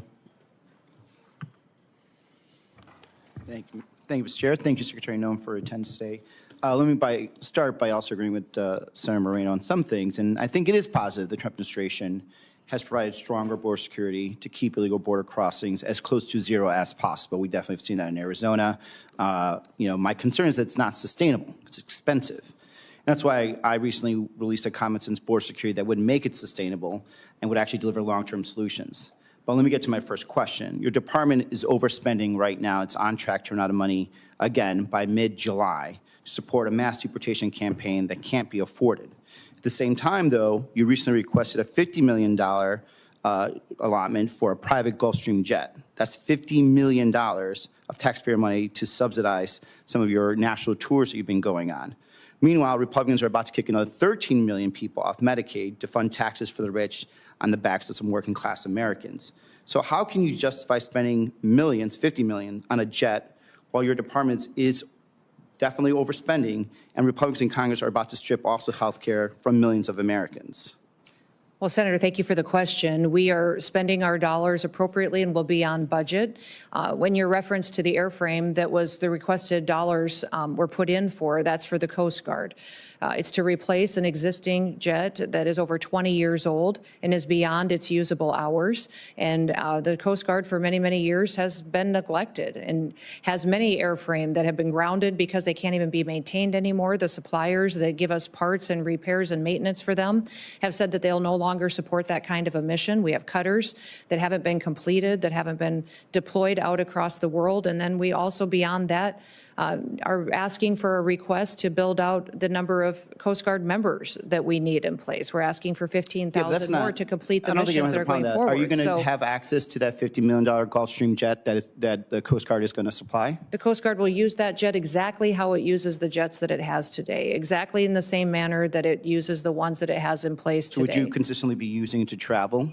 I don't know if I would use that one or if I would use the other one. I have no idea. But I do spend time out there with our components, making sure that they are know that they have a secretary that's engaged with them, that's visiting with them, seeing what their needs are.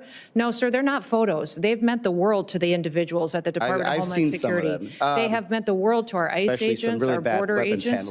When they ask me to be out there with them, so they know what their lives are like. Talking to some law enforcement, besides those under DHS, we've also seen some law enforcement that have been pulled away from investigations such as child porn, sex trafficking. We've had some agents pulled in that were doing investigations on bank fraud that are now, provisional ICE agents. And I think creating and making them do this type of work is also making us more and more dangerous since they're not actually doing this long-term investigation. On the other hand, I have talked to some border chiefs and sheriffs repeatedly, and they've been highlighting the danger associated with cartels targeting teenagers in border communities through social media apps and recruiting them to participate in smuggling operations. And one of the bills I introduced with several colleagues here, actually, is the Combating Cartels on Social Media Act, which will help DHS counter this threat. Arizona communities cannot wait for the legislative process to play out on this. What is DHS doing to solve this problem and help keep American children and communities safe from cartel criminal activity and recruitment too? Well, that is the problem that we have with the longer that they're here, the more established they become and the more they recruit individuals who may live in this country, U.S. citizens, or even our kids to be a part of some of their them are operations. actually on the other side too. So it's both sides. What do you mean on their side? Some of the cartels are using social media on, let's say, Mexico, yes, wherever. Yes, definitely they are. So it's back and forth. Yes, they definitely are. But they also are infiltrating our country still by recruiting our children to be a part of their networks. That's the problem. Yeah. So we're working with not just the experts that we have within CBP and ICE, but also using our other components to address some of the sophistication that we've seen in these apps as far as CISA and partnerships that they may have with private industry that can give us insight in what we can do to deploy our own counter-terrorist activities and applications to those systems, what we can do to make sure that we're stopping their ability to communicate with our children and bringing awareness. The Department of Homeland Security has programs in different areas, such as the Know to Protect and the other programs you may be familiar with. Have you been able to work directly with the social media companies, though, not just through the legislative process? We have had conversations with the social media companies. And because by the time we get around to do it, we're losing more and more people. So like having a very direct conversation and a concentrated effort to actually have outcomes is going to be quicker because they have the option to do it. We don't have to come in and do it. They just choose not to because they'd rather make more money than anything else. Well, that may be, but I found them very willing to come to the table. I've had myself spent dozens of hours with them, and my team has spent hundreds of hours visiting with them on what we can do to be much more proactive. So they've got some solutions that we can pursue. We'll be coming to you with some of those ideas, but I think it's important that we use their knowledge of this way of communication and recruitment to help protect our children. Get back. Senator Ernst. Thank you, Mr. Chair. Secretary Noem, thank you very much for being here today. I truly appreciate it. During your confirmation process, I had shared a story with you, and it was a heartbreaking story about one of my constituents, Sarah Root. Sarah was killed by an illegal immigrant that was drunk driving with 3 times the blood alcohol content of the legal limit. 3 times over the limit. using a loophole in the federal law, that killer, he fled the country and he vanished for years. But thanks to your leadership, and the work of many of the brave men and women of DHS and the State Department, Sarah's killer was arrested in Honduras in a matter of days after our conversation, and was extradited back to the United States. He is in Omaha, Nebraska now, and he is going through the court system there. And believe you and me, Sarah's mother, Michelle Root, her father, Scott Root, and her brother, Scotty Root, thank you day in and day out, and President Trump for having the wherewithal to follow through to bring her killer to justice. So thank you. Thank you for that. Well, thank you for telling Sarah's story. I know you had to for many, many years. That was the first time Honduras actually extradited someone for homicide. And so I think it's very important, the precedent we set, the relationship that we built there, so that we are able to get some justice for Sarah's family. And thank you for being passionate about her. And that just proves that telling your story and telling her story doesn't fall on deaf ears with this administration. It certainly doesn't. And I want to take this time and just to point out the difference in the administrations. So after this killer fled from prosecution in the United States, he was on ICE's most wanted list. That was in the Trump administration. When President Biden came into office, he actually took this killer, Edwin Mejia, off of the most wanted list. They weren't actively trying to find him. Right. They didn't care about Sarah's plight, nor that of her parents. President Trump came back into office, and again, within that first month of President Trump being in office and you being sworn in, we had located him in Honduras and was able to negotiate for the extradition of this killer back to the United States. This family deserves justice, and I'm glad that they are getting it. So thank you, Secretary Noem. Just a few moments ago, you said that you have provided the committee, quote, with 50,000 pages from COVID and the origins. I haven't seen any of those pages yet. Will you commit to ensuring that I am able to see those 50,000 pages? Yeah, certainly. They were given to the chairman at his request, and I'll certainly forward and them those to you as documents well. those documents are up, and your staff does have access to them. Okay, great. Thank you. I appreciate that. I know that the Biden administration had blocked us from seeing that information. So I think it's really, really important that those of us on the committee that have pursued the origins of COVID have the opportunity to review those documents. So thank you. Just in the remaining time that I have, I want to talk a little bit about the DOJ work that we have going on, and you've been a very good partner with DOJ. And I want to commend your recent efficiency. You've enhanced election integrity, and you've saved taxpayer dollars. And in October of 2024, my home state of Iowa uncovered over 2,000 cases of non-citizens. Iowa, 2,000 cases of non-citizens registering to vote or voting after self-identifying as non-citizens at the DMV. This happens every day, folks. The previous administration, again, Joe Biden's administration, obstructed Iowa's request for immigrant verification records in the days before our federal election. This is unacceptable, and I'm grateful that you tackled this issue immediately. Some people may say 2,000 people, no big deal, but I will remind you that in one of our congressional districts, in the case of Marionette Miller Meeks, who's now a congresswoman, she won her race by six votes. It matters. Thank you, Secretary Noem, for doing the right thing, and I yield. Thank you. We're going to try to do a quick round of 5 minutes one more time. I'm going to gavel at 5 minutes so the secretary knows, everybody knows that's the end. We're going to try to move on to the next person to get you out of here. We talked a little bit about the wall earlier. The administration has asked for $46.5 billion for the wall. The border on the Mexican border is about 1,950 miles. We've fenced or walled about 700 of it. That leaves about 1,200 miles. There's 200 or 300 miles of it that probably never going to have a fence on. It's mountainous or just impossible to fence or wall. So I would say realistically, you got under 1,000. But let's just say there's 1,000. You really want to wall on 1,000. CBP says it's 6.5 million per mile. Your response today was 12 million per mile. That means $12 billion for 1,000 miles. We're off here by a factor of 3 or 4 with 46 billion. Where's the rest of the 46 billion? The administration says they want 46 billion for a wall. You could pave all of it and still have, 34 billion left over. What's the 34 billion going for?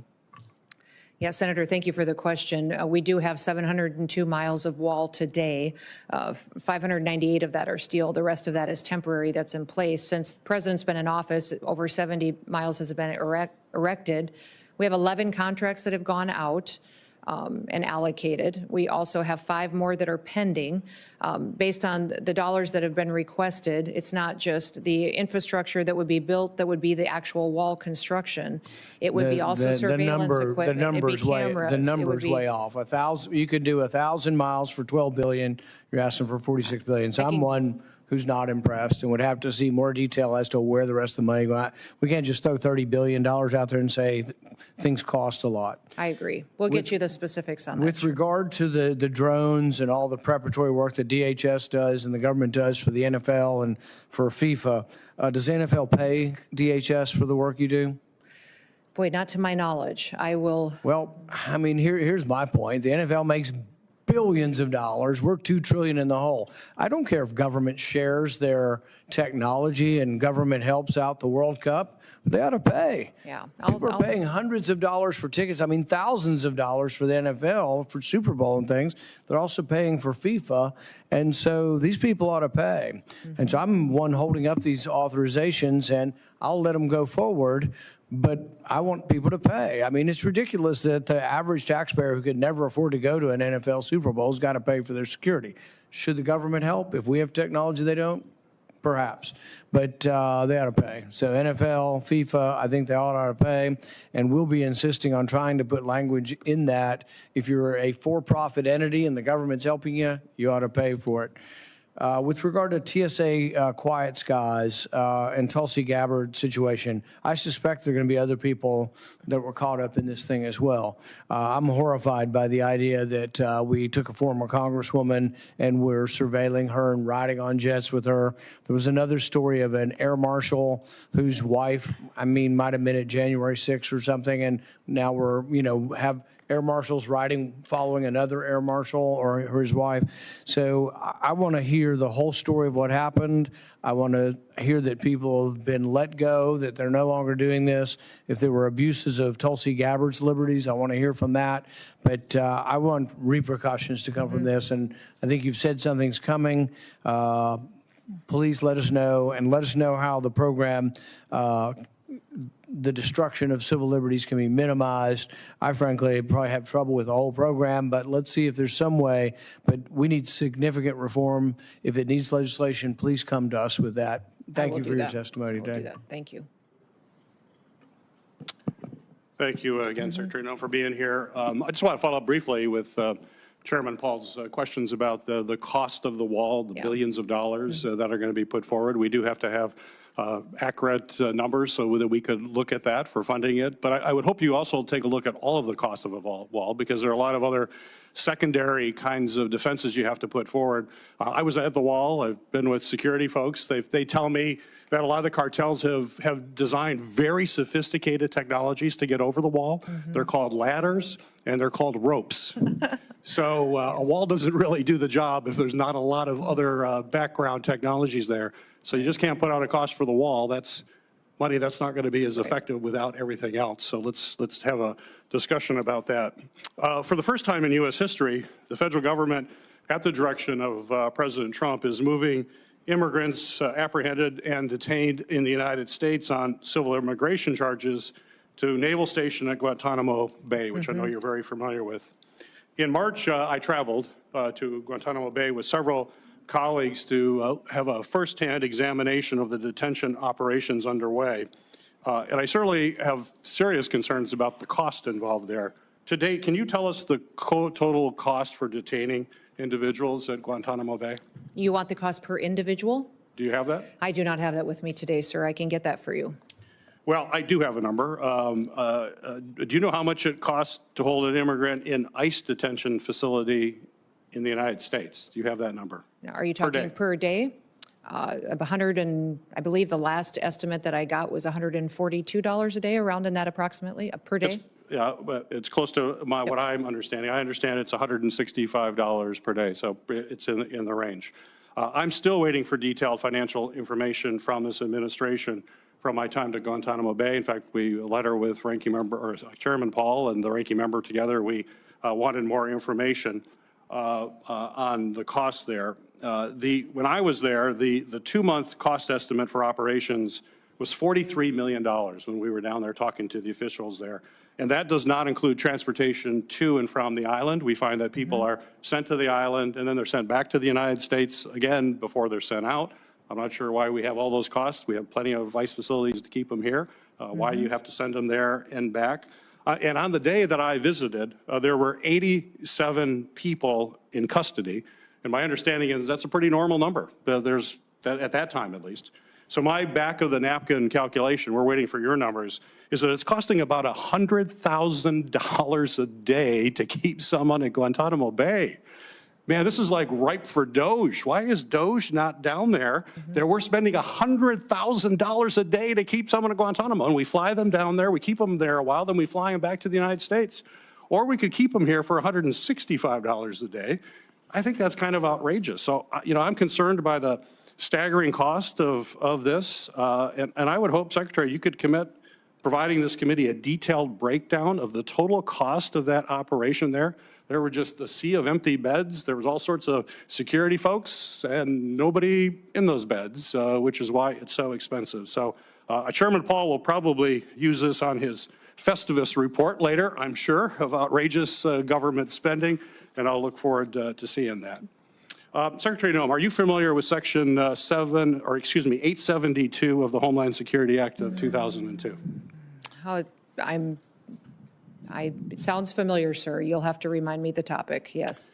Well, Section 872 requires you, as Secretary, to provide a 60-day notice to Congress of any creation, deletion, consolidation, or alteration of organizations within the department that are not required in statute, which must include an explanation for the rationale behind any charges.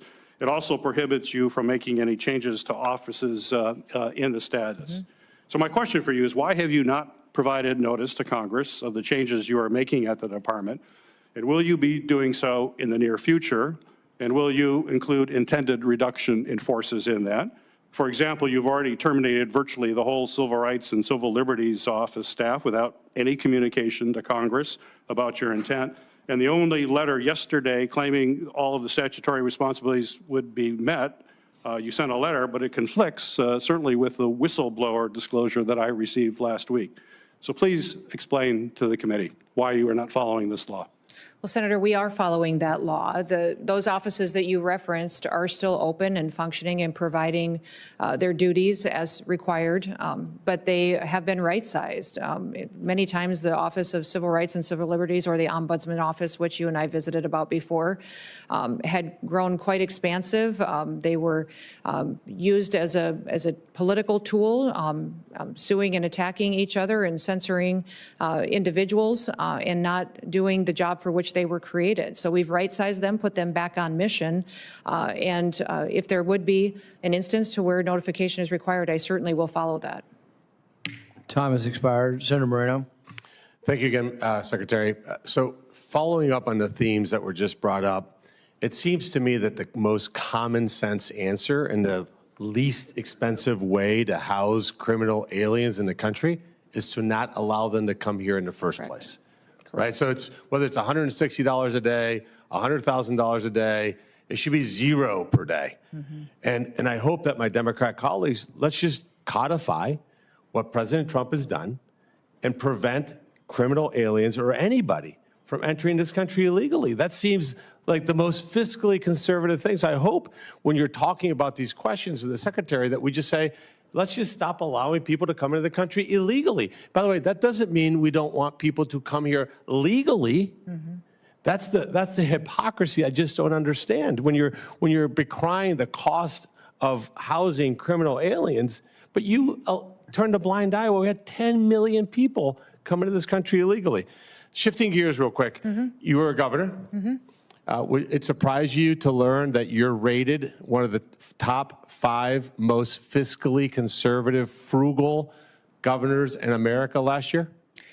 No, it wouldn't surprise me. I worked hard at making sure we were accountable to our taxpayers. So you are going to commit, and I think it'd be obvious, that when you are appropriated money through the reconciliation process to help you do what you need to do, that you're going to be as fiscally prudent with that money, correct? That is correct. All right, so let's talk about what they need. Certainly there's a wall, but wall by itself, to Senator Peters' point, doesn't accomplish the mission. There's all kinds of advanced technology. I was visiting Anderle. They have some incredible technology for detection that makes the Border Patrol agents' lives. You're looking at technology like that, right? Oh, absolutely. That's one of the discussions that we've had quite often with members of Congress and in these committee hearings is just the wall will look very different based on where it is. Plus, the wall was never finished, even where you have a steel bollard wall. Many times they erected the steel bollard wall, but didn't build out the technology to support it and to keep individuals from throwing ladders and ropes over them. There's a whole system that was designed to operate together. And even when the wall was built, President Trump was never given the opportunity to complete the system that would actually secure it much better than just simple infrastructure. Sure. So physical barrier, tunnel detections. Yes. Technology surveillance. And some of these technologies can determine the difference between an animal and a human, can direct Border Patrol agents safely, let them know what they expect when they're there. So those are all the technologies. Let's talk about another part of what I would call the wall, which is the human element. How was the morale of the Border Patrol agents when you got there? When you took over day one and you visited them, kind of describe briefly what that was like. Well, they were very discouraged. If you remember, many of us I think you're being kind with discouraged. They were not allowed to do their jobs. They hired on to Border Patrol and ICE. I would say it's the same story to do a job, and they weren't allowed to do that by the last administration. So now they're. So there's recruitment challenges. Oh, there was, but not anymore. I mean, Border Patrol has a dramatic increase. We have to make sure we pay them properly. That's correct. So that's part of the money, right, that we have raises for them. Near and dear to my heart is the automobiles that they use there. Describe the insanity of the kinds of vehicles that Biden and Mayorkas was giving. These are the most rugged terrains in America, boulders and rocks and hills. And they were sending F-150s out there with 17-inch wheels. And how many of the fleet was down just because of total and complete inability to accomplish the mission? At times, it was upwards to 30 to 40% of the fleet just was unusable, not able to be maintained. Times the percentage would increase based on the conditions to which they were deployed as well. And I know you and I have talked about this, but I just want to reinforce it on the record. We have a great company that builds cars in Ohio called Jeep.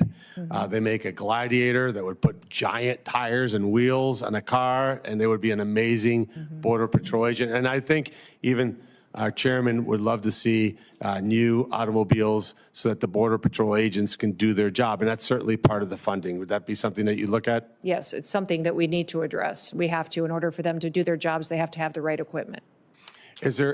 Last question, is there anything else that we might not have asked you that you think is important for this committee to know? Well, I think that you've covered a lot of the components. We haven't discussed the Secret Service, and I know that that's been a big topic for this committee in the past. I have the ability and the responsibility to oversee the Secret Service, and I just want you to know that we've gone away from the DEI recruitment directive that the Biden administration has utilized to recruit agents and what their purposes are, and we've made sure that they have the ability to do their job and protect the most powerful. And one of the statistics I think you would find to be helpful is we have an over 200% increase in applications to work for the Secret Service because of the work that Sean Curran and his team have done to really tell the mission and story of what they do every day and how important it is. Thank you. Senator Blumenthal. Thank you. Secretary Noem, on May 5th, the Customs and Border Patrol, Border Protection, CBP, quietly rescinded, I'm not sure it's even been reported, their, quote, processing of pregnant and postpartum non-citizens and infants, end quote, policy, which was issued on January 28th, 2022, citing it as, quote, obsolete or misaligned with current agency guidance and immigration enforcement policies. That January 28th policy memorandum followed years of inadequate care documented by a report from the Inspector General of the Department of Homeland Security showing that the treatment of pregnant, postpartum, and nursing women and infants was just horrendously and horrifically inadequate. And a recent site visit by Senate Judiciary Committee staff confirmed that this problem is continuing, that pregnant women being detained do not have access to adequate health care.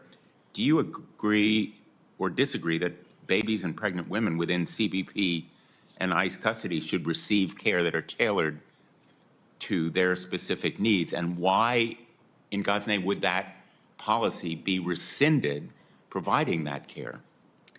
Well, Senator, I will look at the specifics of that policy and what was changed as of May 5th. I would say that everybody that's incarcerated or is brought into custody and is in a detention center is receiving appropriate care, and that we are making accommodations for individuals that have different physical but as a matter of situations fact, or it's pregnancy. not happening. And so I will look at the specific policies as to why one of the requirements may have been changed or adapted.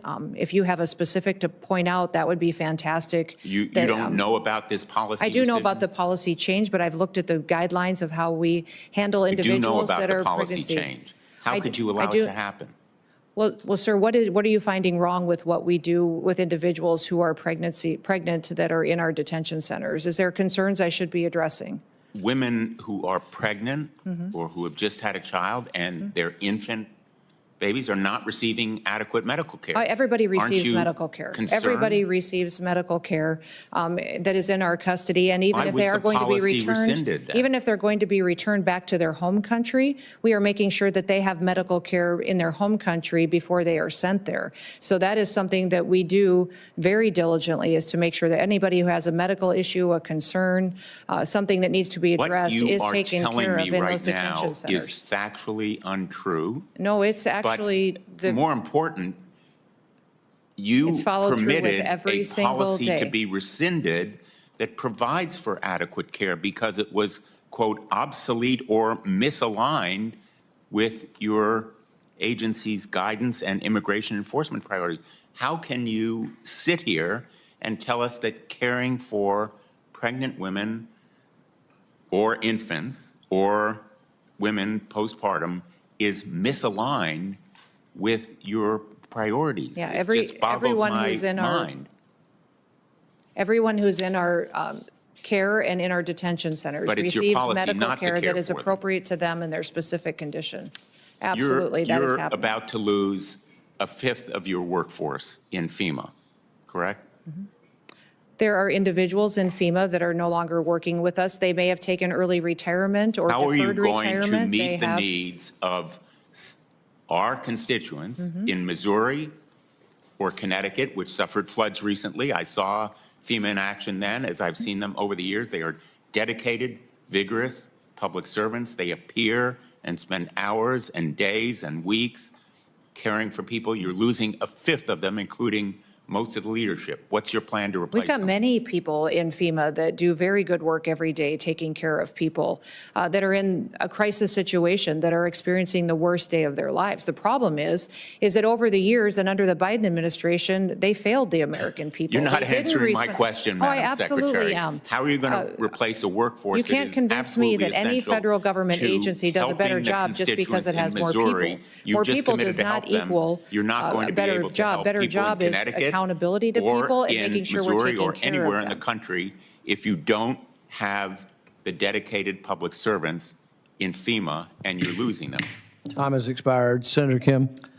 Thank you, Chair. Madam Secretary, I saw the proposed budget, and it showed a decrease for FEMA non-disaster grants. It was a proposed cut of about $646 million, but it didn't clarify what programs you thought that needed to be cut. So I guess I just wanted to ask, is the nonprofit security grant program one that you're considering cutting?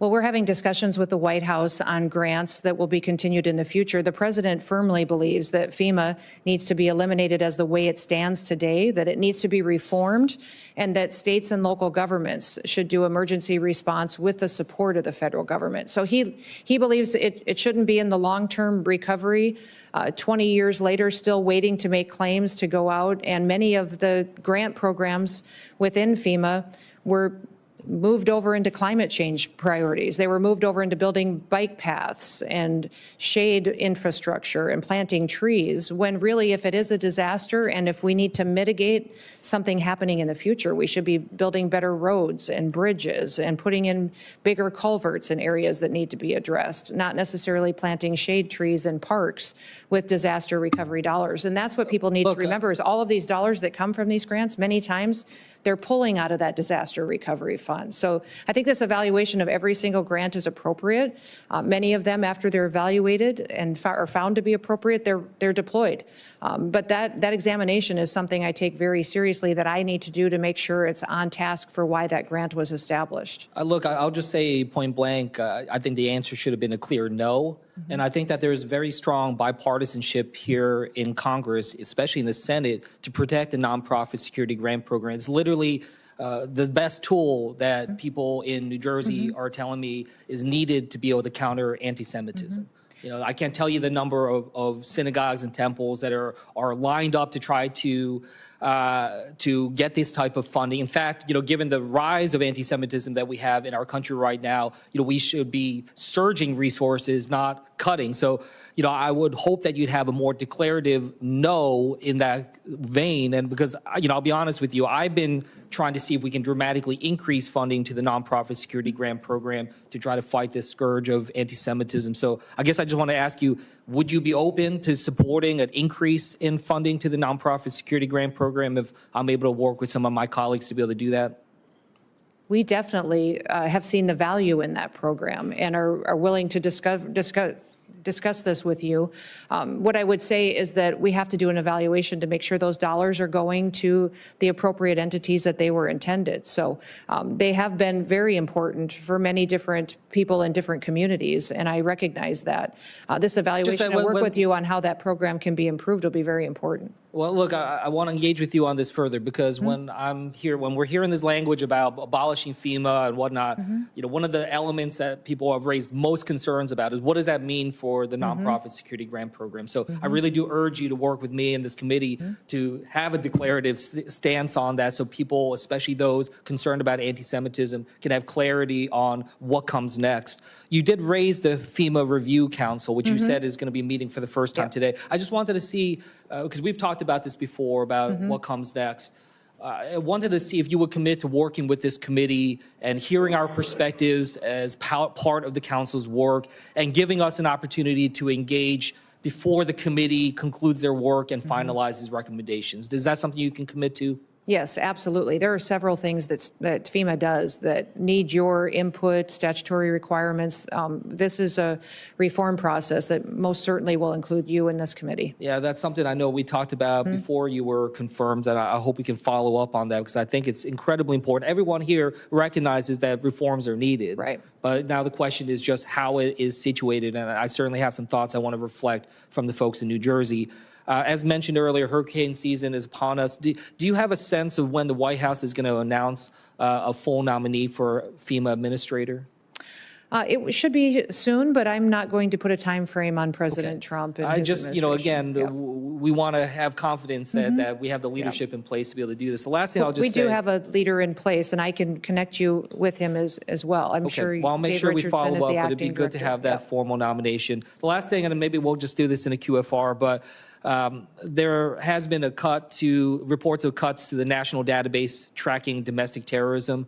DHS cutted the funding. I just wanted to ask, is that correct? And is there any way that you could reconsider that and see if we can make sure we're tracking domestic terrorism rise in the country? I can follow up with you on that and get you that information. Okay, thank you, Secretary. You're almost done. You've outlasted everyone but me. And you don't have to necessarily answer this. You can comment if you want, but I think one of the problems I've always had with discussion of the border is that people who often are conservative and talk about fiscal conservatism, once we start talking about the border, then it's all out the window. So the estimates on the wall, I think, are important. I don't think it's a very conservative estimate. It's more like $30 million a mile as opposed to CBP says 6. You said 12 for current. It's somewhere in there. But I also would say that you're controlling 95% of the border without a wall right now. So that's an argument that maybe you don't need a wall, you need a willpower. And I give President Trump great compliments, for what he's done and what you have done. I mean, 95% of the control, no new bill, no new money. Now, I'm not saying no new money is needed. I think you need more border patrol and you're going to need more money for that. But I think it should be within reason. Now, if I were in charge of the border, though, and I wanted immediate control and I wasn't quite there yet, I would put 100 helipads down, concrete, about 50 yards by 50 yards, and I'd put 100 helicopters along the border every 10 miles, and I'd simply use technology to patrol the border, and I'd pick anybody and everybody up who crosses the border illegally with the helicopters. And I think you could do that, and you'd probably do it for $500 million versus $46 billion. So I know the wall has a great symbolic value, but I think we should reassess what both the cost, what we want to do, and how much it costs, since we are controlling 95% of the border. I think part of it is you've moved some money forward that needs to be replaced. So I'm not against or calling for no money, but I do think that the $46 billion is not justified unless we see something else from the administration. Okay. Thank you for your time today and your commitment to work with the committee. The hearing record will remain open until 5 p.m. May 21st, 2025 for the submission of statements and questions for the record. The hearing is adjourned. Thank you. Thank you, Mr. Chairman.